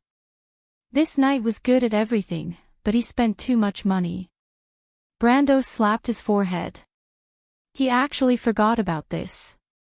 But it was even better if he could buy it. After all, he shouldn't be too short on money after this period of time. However, unlike Tamar, he had his own plans. He wanted to refine a set of poison daggers with 15 ounces of dried venom and a set of cursed crossbows with 32 ounces of cursed bolts. Although he had some basic strength now, it was not his style to not have any hidden trump cards. The daggers could be sold to the nobles. The tree's spirit venom was colorless and formless. Those who died from it would have the same symptoms as those who died from a sudden illness. For those who were below the iron rank, this was undoubtedly the best way to help them. The cursed bolts were a magic weapon that low-level characters needed to kill and commit arson. Of course, they were Brando's first choice. These bolts had a certain chance of inflicting fatigue, weakening, and increased damage on the enemy. Although it was easy to resist at high levels, it was very effective against enemies below the silver rank. The only downside of this item was that the materials used were too expensive. The soul of a mid-level necromancer was difficult to obtain under level 40. This time, Brando was only able to obtain it thanks to the useless nobles in Fortress Reden. Of course, making 35 ounces of equipment required a level 8 alchemy skill. For Brando, this was not a small problem. But fortunately, the elven alchemy utensils that he obtained increased his alchemy level by 1. If he had the help of a professional alchemist, it could even increase his alchemy level by 1. He also rented an enchanted alchemy workshop.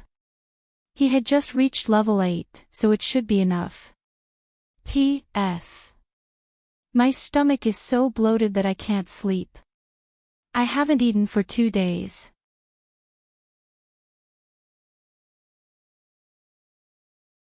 That's all for today. I'll make up the rest tomorrow. To be continued. If you want to know what will happen next, please go to www.chidian.com. There are more chapters. Support the author, support the original reading.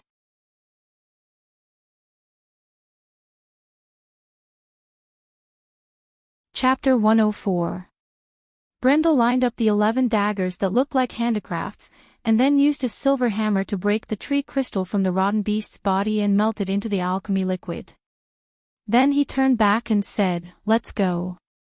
Tamar, why don't you give it a try?" "Me?" The middle-aged man standing behind Brando was slightly stunned, but his face showed an eager expression. Although this future master alchemist was usually taciturn, he couldn't help but talk loudly when it came to alchemy. But no matter how much he said, it was not as good as trying it out himself. Although Tamar had the title of an alchemist in the Parliament of Nobles, he usually only helped to purify some insignificant materials. After all, most of the nobles with a little bit of status had their own alchemists, and would not easily reveal their secrets. Thus, it was Tamar's first time refining a magic item with his own hands. Thus, when he looked at the 11 daggers, he could not help but gulp for a moment. Brando smiled and nodded. Tamar's alchemy skills had improved very quickly. When they first met, Brendel guessed that he should be a level 3 alchemist based on his actual ability and experience. Now, he estimated that Tamar was about to reach level 5. At this speed, it would not be long before this future master alchemist surpassed him and entered the ranks of professional alchemists. This made Brando sigh at the power of talent. Of course, this was also due to the large amount of practice in purifying the evening primrose, fluorescent moss, and black mage. Brando's own alchemy skills were locked at level 5 because of his identity as a commoner, so he simply gave all the practice opportunities to this future master alchemist, which led to Tamar's rapid improvement in the past month.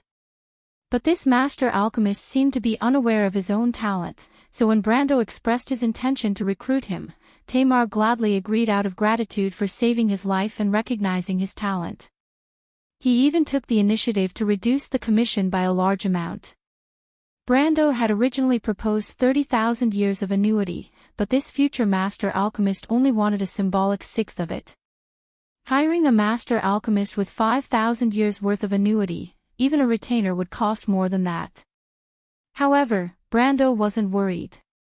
After all, aristocratic alchemists were very private. Generally, they wouldn't break the contract. Besides, he believed that he could afford to keep Tamar in the future. Because no one knew better than him how far this alchemy master could go. "Okay, I'll try." The middle-aged man only thought for a moment and immediately agreed. Brando smiled. What he admired was the other party's confidence in his field of expertise. When the alchemy lab quieted down, the young man casually picked up a history book from the bookshelf and started reading it. His knowledge of nobility and heraldry had reached level 6, and his scholar level had reached level 11. Other than leveling up his military swordsmanship to level 6+1, first aid to level 4, and White Raven swordsmanship to level 2, he also learned weapon mastery, mercenary, crossbow mastery, mercenary, camouflage and tree resilience. Weapon mastery was a skill exclusive to both mercenaries and warriors. It was also the core skill of a mercenary. It was only level 1, and the core introduction was only one sentence. A character with this skill would have learned all military and simple weapons, even if they had never done any training before. To put it bluntly, weapon mastery saved a lot of skill experience, and it was also suitable for a mercenary's role in the battlefield. If a character wanted to be proficient in all weapons, how much skill experience would be wasted if they didn't learn weapon mastery? In the end, it was about 12 to 13,000. This was a huge investment even in the later stages of the game. Therefore, many of the other professions in the game were mercenaries and warriors. Most of the time, they were doing it for this skill. But in other words, other than warriors and mercenaries, there were very few professions that would use that many weapons. Crossbow mastery was an in-depth training for crossbows. Different professions often had different weapon mastery, but mercenaries had almost all weapon mastery skills except for wands, scepters, and wands. In this aspect, he was even one step ahead of warriors. After all, mercenaries were synonymous with being versatile. He could even practice magic, but the result of being proficient in everything was that he was proficient in nothing. This was also the biggest flaw of the mercenary profession. Concealment came from Nightingale and other professions that were often active in the dark, and tree resilience came from Druid. This was an active self-protection skill, and also one of the most practical non-core skills of Druid, *. It could convert mana for a period of time, turning the whole body's skin into a tree trunk. Every level increased natural defense by 50%. This skill was very practical when paired with a large number of natural defense amulets. It was also one of the most commonly used battle structures in the later stages of the game by Brando. Of course, the main reason was that these two skills were clearly marked in Braggs's Royal Geographical Society, *. The young man naturally wouldn't let them go. There weren't many opportunities to learn cross-profession skills, not to mention this kind of skill that didn't require him to do any missions. Of course, after learning these skills one by one, the hundreds of skill experience points that he had painstakingly squeezed out from the scholar profession were all used up. In fact, Brando also knew that the skill experience points in the game were originally a means of compensation. The game required players to level up their skills through practice and usage. But Brando didn't have the time to do so. Thinking back to the battle in the Valley of Sharp Stones, his swordsmanship was only about 6+2. But Brando had only flipped a few pages of the book in his hand when Tamar's alchemy was completed. The future master alchemist excitedly took out a dagger and said as if he was a child showing off his toy. "My lord, it's done. So fast." Brando secretly looked at the time. The hourglass had only dropped a third. No waste. No. Tamar shook his head confidently. Brando couldn't help but be amazed. Tamar's first attempt at making a magic item didn't have any waste. This was not something that ordinary people could do. He remembered that his failure rate in the game was as high as 46% before he made 100 alchemy attempts, and that was considered to be one of the better ones among the newbies. He sighed and took a look at the dagger. At the same time, he opened the attribute panel. These little things were bought from the blacksmith's workshop. They dealt 1 to 2 damage, but this time, there was a 1 to 1 poison suffix behind it. The name of the dagger was also changed to Tree Essence Poison Dagger. The tag was black iron. Brando put the dagger back on the iron plate. He thought for a while. This little thing could probably be sold for 2,000 tor per dagger. After all, most of his customers were low-level nobles or rogues. The nobles had their own personal alchemists, and they looked down on these little things. 20,000 tor was still a little far from the amount he promised the little Roman. But the young man did not panic. He took out the high-quality tree crystal from the golden demonic tree and a dwarven dagger that Badam bought. The next one is a little more troublesome. Let's do it together, Tamar, he said. Together? Tamar was a little surprised. Most alchemists completed their missions alone, but at most, they would work together with wizards. He had never heard of two alchemists working together without interfering with each other's magic waves. But Brando did not have this concern. He used a piece of chalk to draw a circle on the ground and then added numbers and runes around the circle. Tamar's eyes were filled with surprise. He saw that the numbers were the coordinates of the constellations used by the wizards. Then Brando raised his head and pointed at the second section of the circle. Come here. Tamar looked at the completed circle on the ground and was shocked beyond belief. He was stunned for a while and blurted out, "My lord, is this the ritual of the ring?" Ritual of the ring. I heard that only the wizards of Bugin knew this secret technique. The great wizards who stood on the main planet could use the power of many people to complete spells or alchemy. My lord, this is. More or less, this is a simplified version of 16 people. When I have the chance, I'll draw a complete circle of 32 and 64 people for you to see. Brando nodded. What was inconceivable in Tamar's eyes was a skill that every player in his world must master. The middle-aged man's eyes immediately lit up with fanaticism. The future master alchemist nodded his head and stood in the middle of the magic circle with an eager look, as if he was even more eager than Brendel to witness the power of the magic circle. Brando smiled and picked up the short sword. The short sword of the dwarves was made into a beautiful long-pointed trapezoid according to the aesthetic style of the people of the mountains. The surface of the sword was infused with the magic of the rocks. The young man put his finger on it and sensed that it was a spell similar to the rocky edge. But fortunately, the magic of the earth and the magic of nature did not conflict, so it did not affect his next work. So he picked up a fine gold chisel and made a hole in the short sword. Ouch! Badam finally could not help but yell at the door.